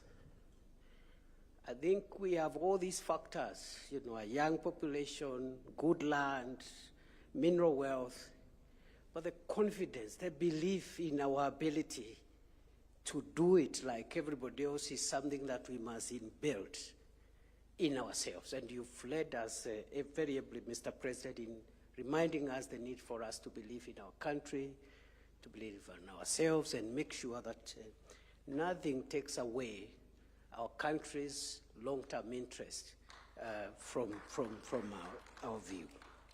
So, Your Excellency, today is not my day. I am just very excited that this is a good discussion that we are having as we look into the future. And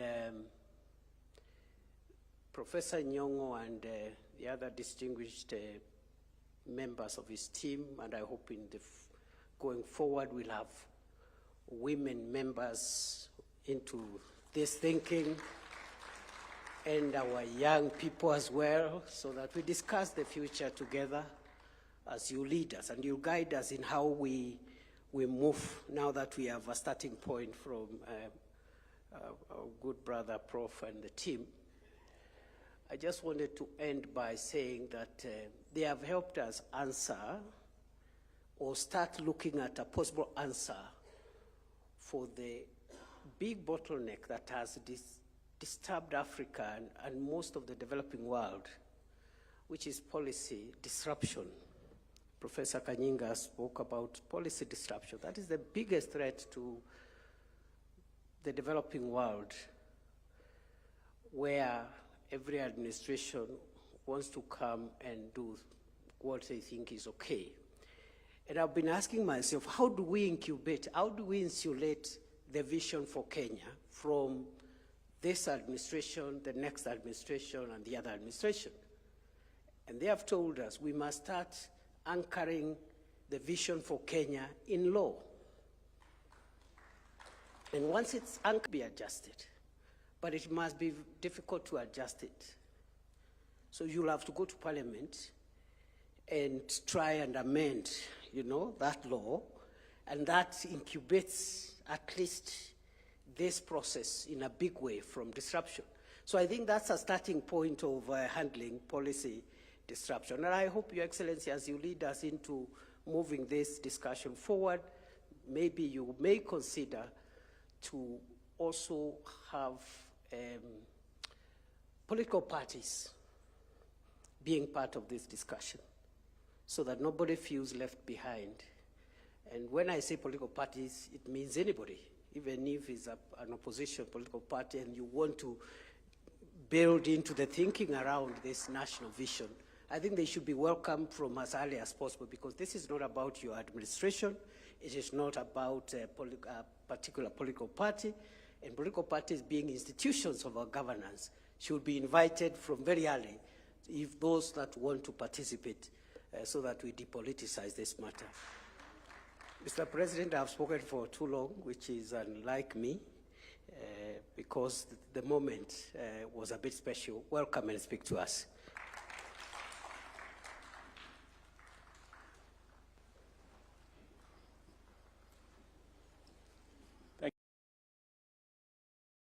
Asante sana. Distinguished guests, friends, this is a very special morning. The hallmark of every great nation is not that it has all the answers. It is that it never stops asking the right questions. Such nations possess the confidence to examine themselves honestly, the wisdom to learn from experience, and the courage to continually renew themselves for the future. They understand that national transformation is never a destination to be reached. Rather, it is a continuous process of reflection, adaptation, and reinvention.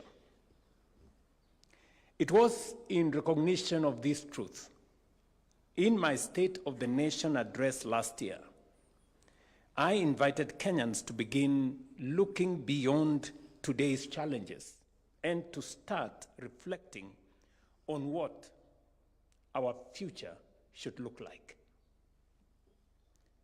As part of that national reflection, I informed the nation of my extensive consultation with current and former national leaders, including my predecessor, President Uhuru Kenyatta, and the late Right Honorable Raila Odinga. I have also engaged governors, members of parliament, business leaders, professionals, scholars, and young people.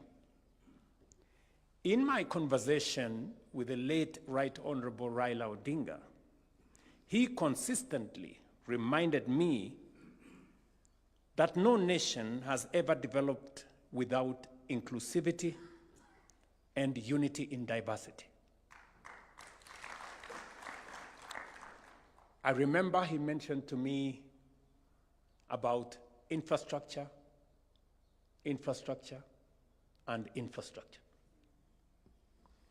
My discussions with President Uhuru Kenyatta similarly underscored the importance of continuity in national development and the need to build upon foundations already laid. Together with many other engagements, those reflections reinforced a simple but profound lesson. Every nation that has transformed itself first imagined a future greater than its present, and then pursued that future with discipline, consistency, and patience. In that same State of the Nation address, I informed Kenyans that having restored stability, rebuilt confidence, strengthened our economy, and laid the foundation for sustained inclusive growth under the bottom-up economic transformation agenda, we were now ready to take Kenya to the next level. I therefore outlined our roadmap for the next phase of our country's transformation, including the establishment of two enduring national institutions: the National Infrastructure Fund, to finance the infrastructure that will underpin our future competitiveness, and the Sovereign Wealth Fund, to preserve and invest our national wealth for the benefit of the future generations. I am pleased that since then, we have moved from commitment to implementation. The National Infrastructure Fund has now been established in law, its board appointed, and the institution's secretariat is underway. The Sovereign Wealth Fund has likewise been established in law and will now be operationalized, completing another important milestone in building the institutions that will support Kenya's long-term development. These institutions form part of a broader strategy that is already guiding Kenya's long-term transformation into a competitive first world country. But institutions alone do not build great nations. They must also be guided by great ideas. Following extensive consultations with many stakeholders, particularly with the former Prime Minister, and as part of our broader national reflection, I invited Professor Hiroyuki Hino, Professor Anyang' Nyong'o, and their distinguished colleagues to undertake an exercise in scholarship and strategic thinking on Kenya's future beyond Vision 2030. Today, we receive the outcome of that important assignment. On behalf of the government and the people of Kenya, and on my own behalf, I sincerely thank Professor Hino, who is not here with us. He was meant to be here, but due to flight complications, he was not able to come. But I'm told he will be joining us in due course. Thank Professor Anyang' Nyong'o, Professor Michael Chege, Professor Karuti Kanyinga, Professor Peter Wanyande, and every contributor for this remarkable act of scholarship and patriotism. Asanteni sana. It is true that when I discuss this matter with colleagues and the senior leaders in our country, we said let's start somewhere.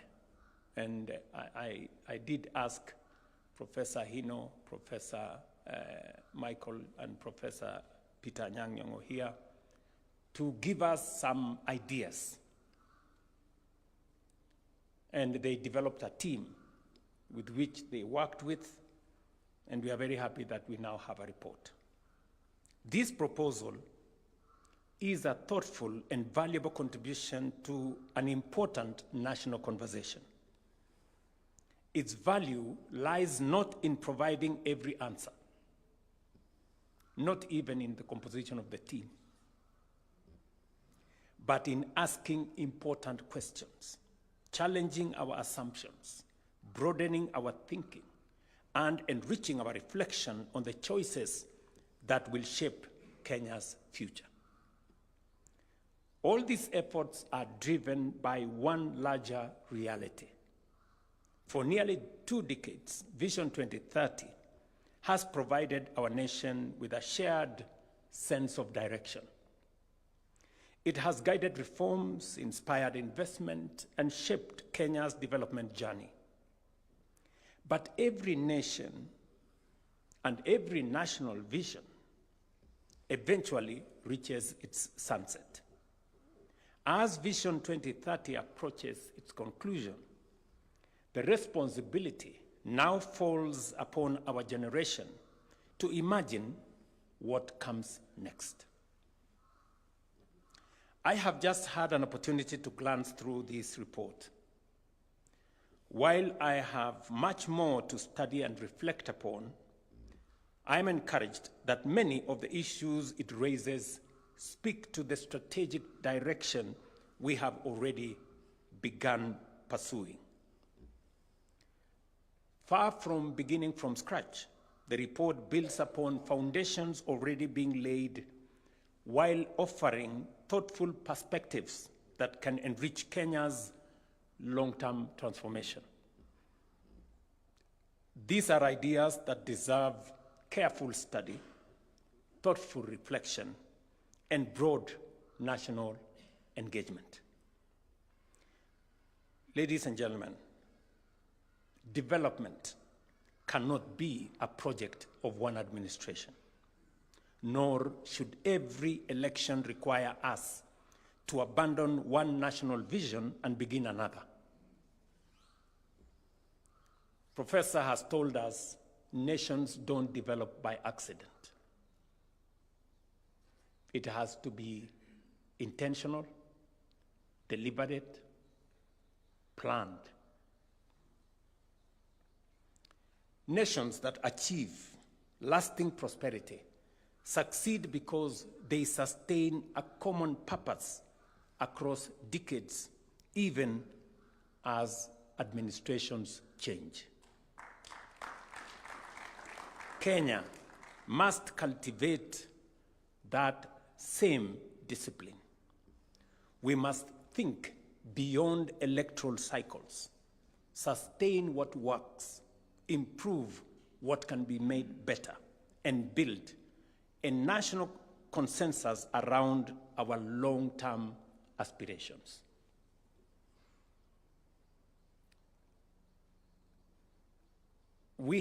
I have said that we have done so much to get our country's economy on the rails.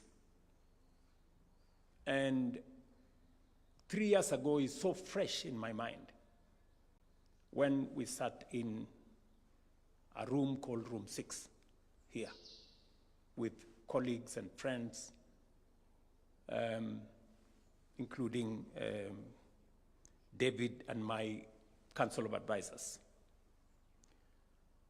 And that the situation then was very different from the situation today.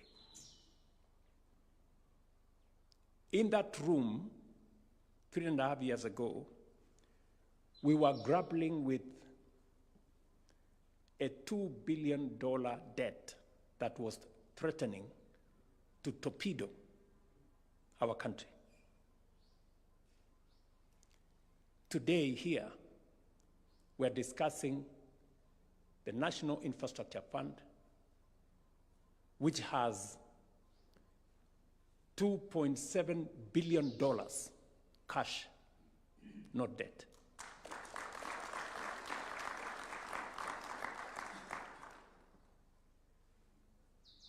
That, in my opinion, is significant.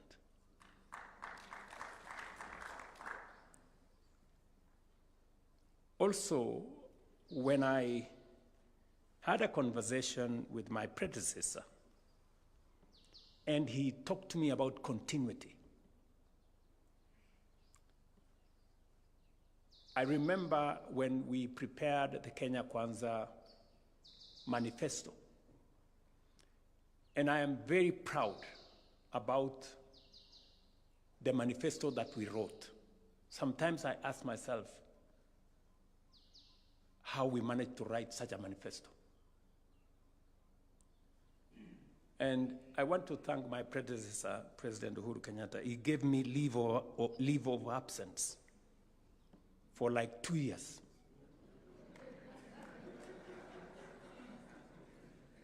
And I used that time to write this manifesto. With David and colleagues, we sat in my office in Karen and we went through. And most of what is in that manifesto has a huge element of continuity. Whether it is on education, on health, on housing, on agriculture, it has a big reflection on what we had tried to do in Jubilee under President Uhuru. We remember very well that the foundation was laid on our education. First President of Kenya laid the foundation on matters education. The second president expanded education, created more institutions, additional universities. President Mwai Kibaki came with universal primary education. President Kenyatta told us effectively that we must have 100% transition. And it has been my responsibility to make sure that when we have 100% transition, we have the classrooms. That's why we built 23,000 classrooms to eliminate the gaps that were there. We must have enough teachers. That's why we've hired 100,000 teachers. And I want to say we have worked on the university funding model now, or higher education funding model for that matter. And because we have members of parliament here, including the chair of education, Mr. Meli here, that now we have in parliament the final version of how we are going to make higher education universal. Finally, it will not matter the background of any child in Kenya. It will matter how good they are only. And going into the future, I know we have been trying to grapple with how do we fund our higher education in colleges, in our Kenya Medical Training Centers, and in our universities. We tried the differentiated model. I think the vice chancellors here know it didn't work because it made most of our universities almost close down. Because while we promised 80% funding, we went down to 40%, and most universities suffered. We have worked on what we thought was equity, where we said parents will contribute a small portion, we will give a portion of loan, we will give a portion of scholarship. That creates equity, but it's not good enough. Now we are moving to universal under the amendments we have taken to Parliament. So going forward, any university, any student, so long as they have passed their exam and they have been placed in a college or a university, each one of them will get full funding for their higher education. It will be the choice of parents if they want to pay. But if parents don't want to pay, we now have a model that will pay for every child. And we are doing it because we want to be deliberate. Countries that are ahead of us, that we were together, had high quality education. Education was a central pillar. My team tells me that education makes us equal, and has no equal. Do you remember that phrase somewhere? That is where we are taking this. And I want to implore on Parliament to expedite the amendments to the Higher Education Laws Board so that beginning September, we can make sure that any child, because we have incidences, for example, where a child from an underprivileged family who qualifies to do medicine fails to do medicine because their parents cannot afford to pay the household contribution and have to change to go and do a different course. We want to stop that.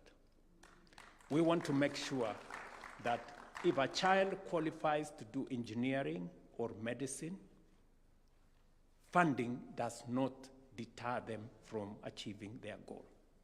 That the government of Kenya must be able to support every child. And on and on. As government, we shall now study this proposal carefully. We shall engage with its recommendations, consult widely, reflect on the ideas this proposal advances. And once that process has been concluded, I will communicate the way forward as we shape Kenya's next long-term national vision. And as we undertake that process, I also invite all the stakeholders represented here today to study this proposal carefully and engage constructively with the ideas it advances. I want to encourage you to carry this conversation into our universities, research institutions, businesses in our counties, chair of Council of Governors, professional associations, places of worship, and in our communities and villages. The next chapter of Kenya's development cannot be written by government. It must be shaped by the collective wisdom, experience, and participation of the Kenyan people. Today's ceremony, therefore, does not mark the end, but the beginning of a process. Let us approach this task with confidence, humility, and a shared purpose, determined to leave to the future generations not merely a stable economy, but a stronger nation. I have listened to the good professors who spoke here, and as I continue to listen to them and their perspectives and where we've come from and how many have borrowed ideas from us, used those ideas to do better than us, it calls upon us as a people now to imagine the future we are all looking towards and to do the things that will never again make us drop the ball.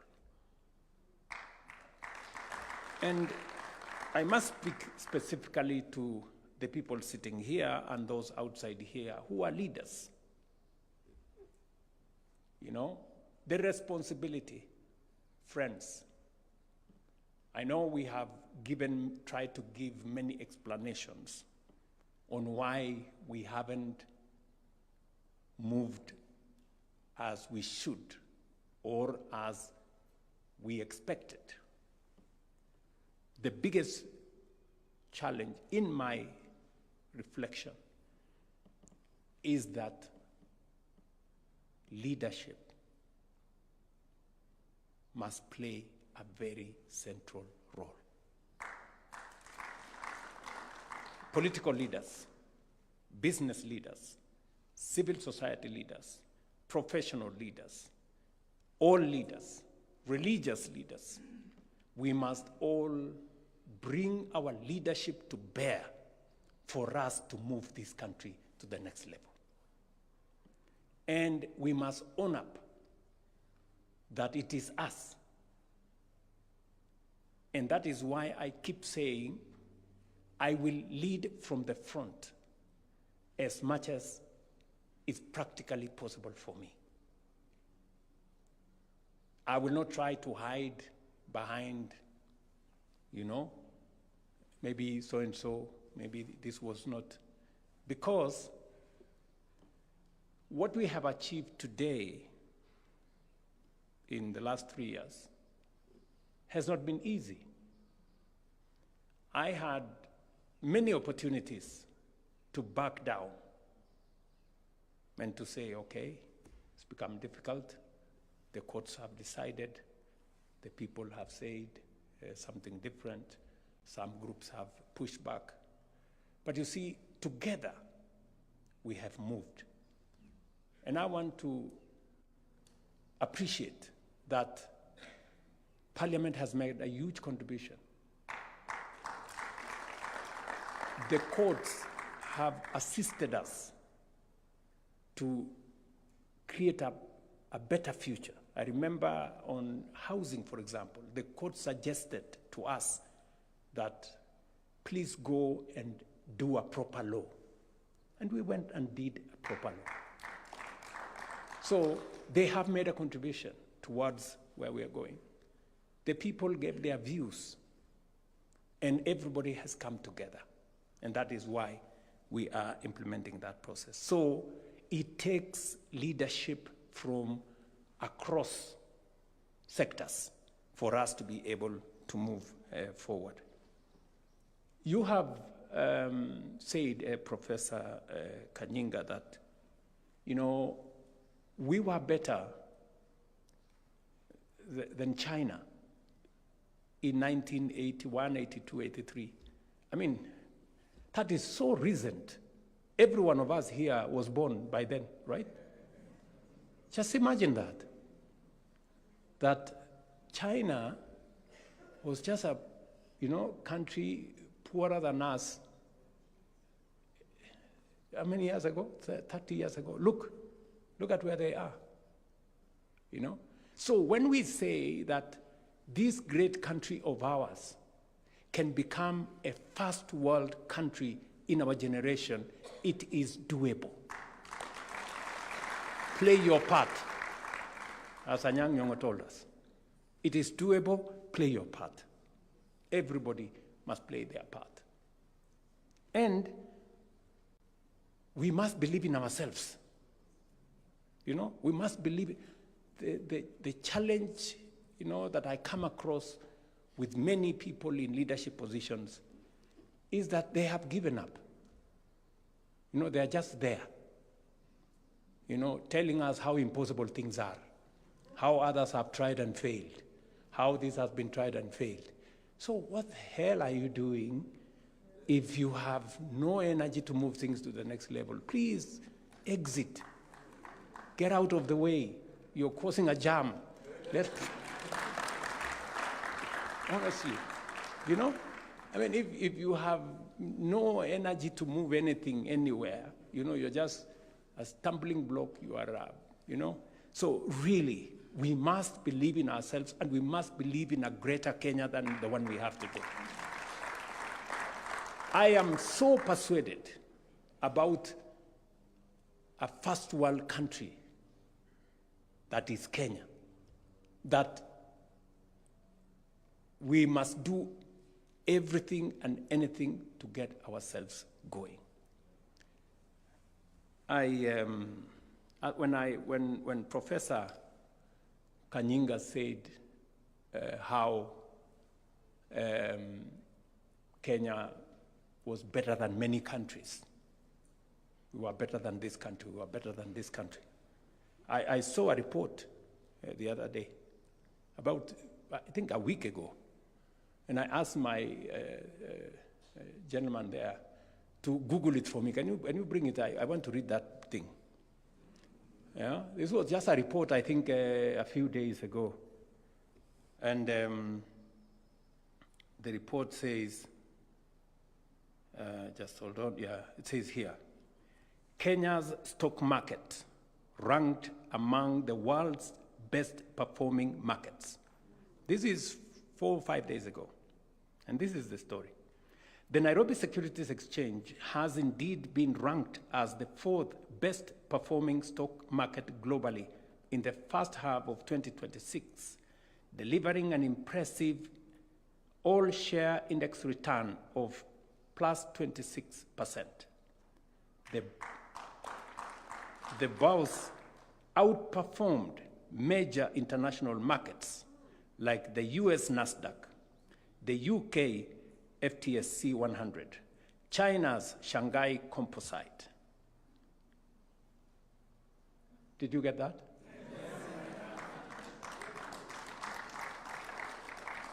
Yeah? This is not my report. You can go and Google it. Right? We outperformed the US Nasdaq, the UK's FTSE, the China's. This is not many years ago, Professor Kanyinga. This is last week. So we were doing well then. We have begun to do well again. Maybe I should read a bit of it. Just the primary catalyst fueling this historic rally include banking sector surge, strong corporate earnings, and renewed investor confidence that have given massive growth, with a banking index delivering exceptional returns. Top performing stocks, companies like Car and General, Kenya Airways, I&M Bank, posted staggering gains for investors shifting to equity. Lower yields on government bonds, you know what that means, have sparked a localized shift towards equities, pushing the Nairobi Securities Exchange market capitalization to historic high of over 3.8 trillion. That is Kenya. So if any one of you had any doubt in the possibilities that this country can make, please start believing in your country. Start believing in your country. And as we engage in this process, because it's going to be a robust process, it's not going to end in weeks or months, maybe it'll take us a year or so, we must have a robust conversation as a country on what the future of Kenya is. This is not about the next election. This is about the future of Kenya. Yeah, the future of Kenya. The next election will come and go, but we must focus, because whoever wins or loses the next election will be here. Nobody's going to leave the country. So we're going to be here, and the future of Kenya will matter to everybody, those who win and those who lose. Yeah? And so it is very important that we think about the future of our country. And finally, as we focus about that future, I have said we must believe in ourselves, we must believe in our country, and we must be patriotic. And as been said here, integrity must be the benchmark of our engagements. We must be brutally honest with ourselves. I will give you an example.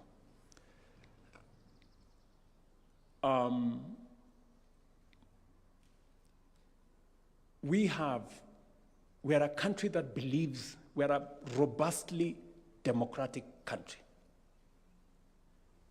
When I went to the G7, among the issues that was in conversation was artificial intelligence and how it's going to power the future, and how social media is going to, it continues to affect society positively and negatively. And Kenya, for your information, is #1 in the whole world in the use of social media. Number?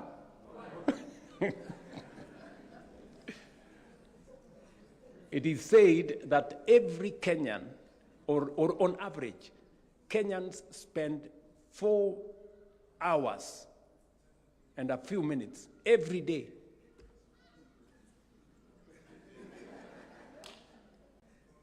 you know? And all the stuff in there, you know what is in that social media story, you know?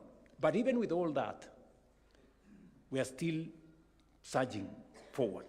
We're still moving forward. And it is very important, therefore, for us to think about, I have said, the education of our country, the security of our country. It is very important. You've had reflections by some people here who have told us about Khartoum. Khartoum was a beautiful city 3 years ago. Today it is rubble. And the world is moving on. The rest of the world is moving on. They have destroyed their country, but the rest of the world is moving on. People are trying to help, we're trying to do whatever we can do. So, we must secure our country. I have been following the debate, you know. We had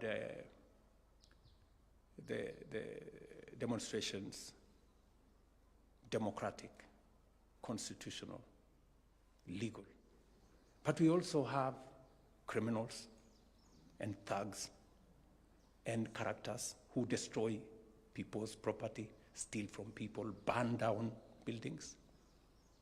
And you know, we are unable to make a decision.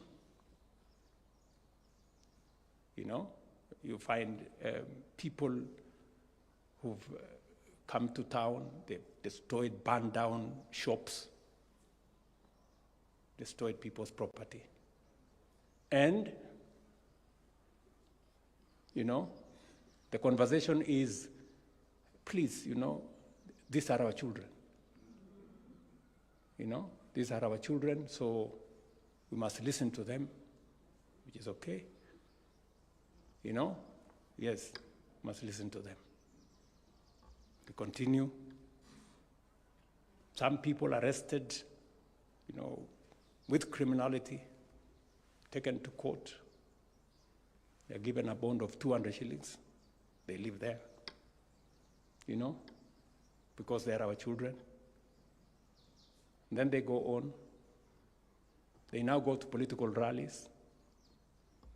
And then we have goons. And then I don't know whether we want to say again, these are our children. The goons. So, you know, we really need to have a candid conversation about criminality, the rule of law, security of our nation. It cannot be the case. There cannot be any defense for criminality. There cannot be any defense for breaking the law. I am very happy that the last time there was an attempt for criminality in town and we stopped it. You know, many Kenyans agreed that no, it's now time for us to say no to people who want to ban our property. And that is going to be the future. I am very, it's now clear that everybody, every sector of our society, the business leaders, religious leaders, political leaders, have all agreed that having lawlessness, goons and all these other characters, criminals, should be stopped. Now that we have a consensus, our security agencies must do their job. Within the law, they must do their job and they must stop criminality. You know, that is how we are going to secure Kenya's future, even as we discuss this future of our nation in the context of what we are saying. So we will go through this report, and in a short while, I will then propose a way forward on how this report can now, ignite a national conversation for all of us. No political parties, no religious. I'm saying no divisions. We're not. It's not going to be about members of this or that. It's going to be about all of us, all political parties involved, all sectors of our society involved, all professional groups, civil society groups, religious organizations, business people, political parties, all Kenyans from all walks of life should be able to participate in a conversation about the future of our country and how we are going to secure it beyond the competition of political administrations that will come and go, but our goal must remain the same. That is what other countries have done, and that is why they are way ahead of us. And so we must move together. Once again, I thank Professor Hino, Professor Anyang' Nyong'o, Professor Michael here, Professor Karuti Kanyinga, Peter Wanyande, and your team. And I hope, Professor, when we assemble the next team, we will have a more balanced, with young people on board, with women on board, with other professional groups on board, so that, and I'm sure that that will be the case as we go into the future. Thank you very much for your insights, and all your distinguished colleagues, and all those who contributed to this very important work, and to all of us for these moments of reflection. Asanteni sana, and God bless you. Wonderful. Another round of applause for His Excellency, please. And with your permission, Your Excellency, I'll request that we wind up with a word of prayer. Allow me to invite Honorable Reverend Mutava Musimi to lead us in a closing prayer. Reverend, if you can make your way kindly to the front so that we can have the closing prayer. Honorable Reverend Mutava Musimi, who needs no introduction. Welcome, sir.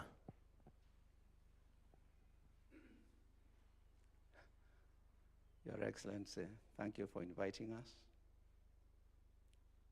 When I got the invitation, I'll be honest with you, I did not want to come. I did not want to come because I remembered when we began asking for a better Kenya 40 years ago. I was then a young pastor in a church you are familiar with. And then through the years at NCCK, in Parliament with you, and thereafter, I was a bit discouraged. I actually prayed about it. Thank you. Naomba mketi. And I decided to come. And I'm very glad I came. And I want to thank you. And to thank Professor Hino and my good friend Peter. Thank you, Peter, and your team. Sasa naomba musimame tuombe.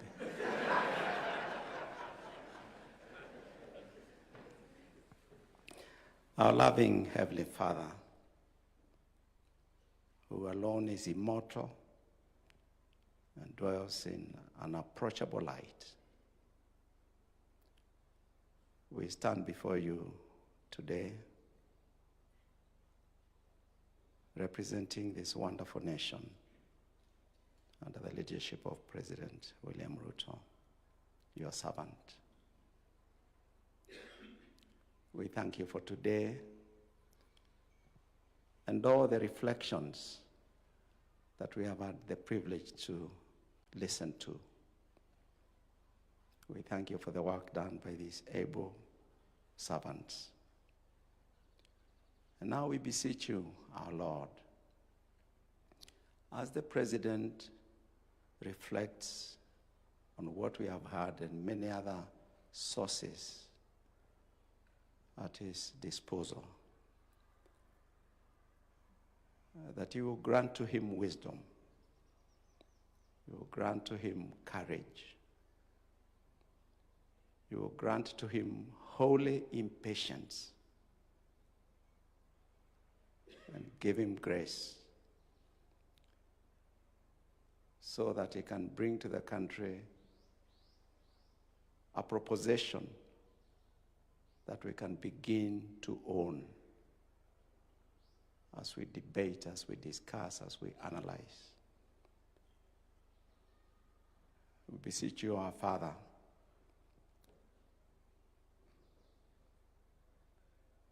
that we may move beyond reflection,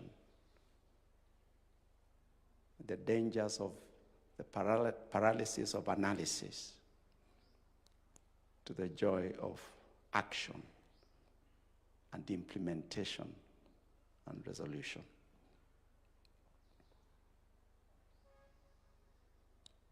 Grant us, our Father, much grace as we begin this and many other journeys. Hear these our prayers. We pray them in Jesus' name. Amen.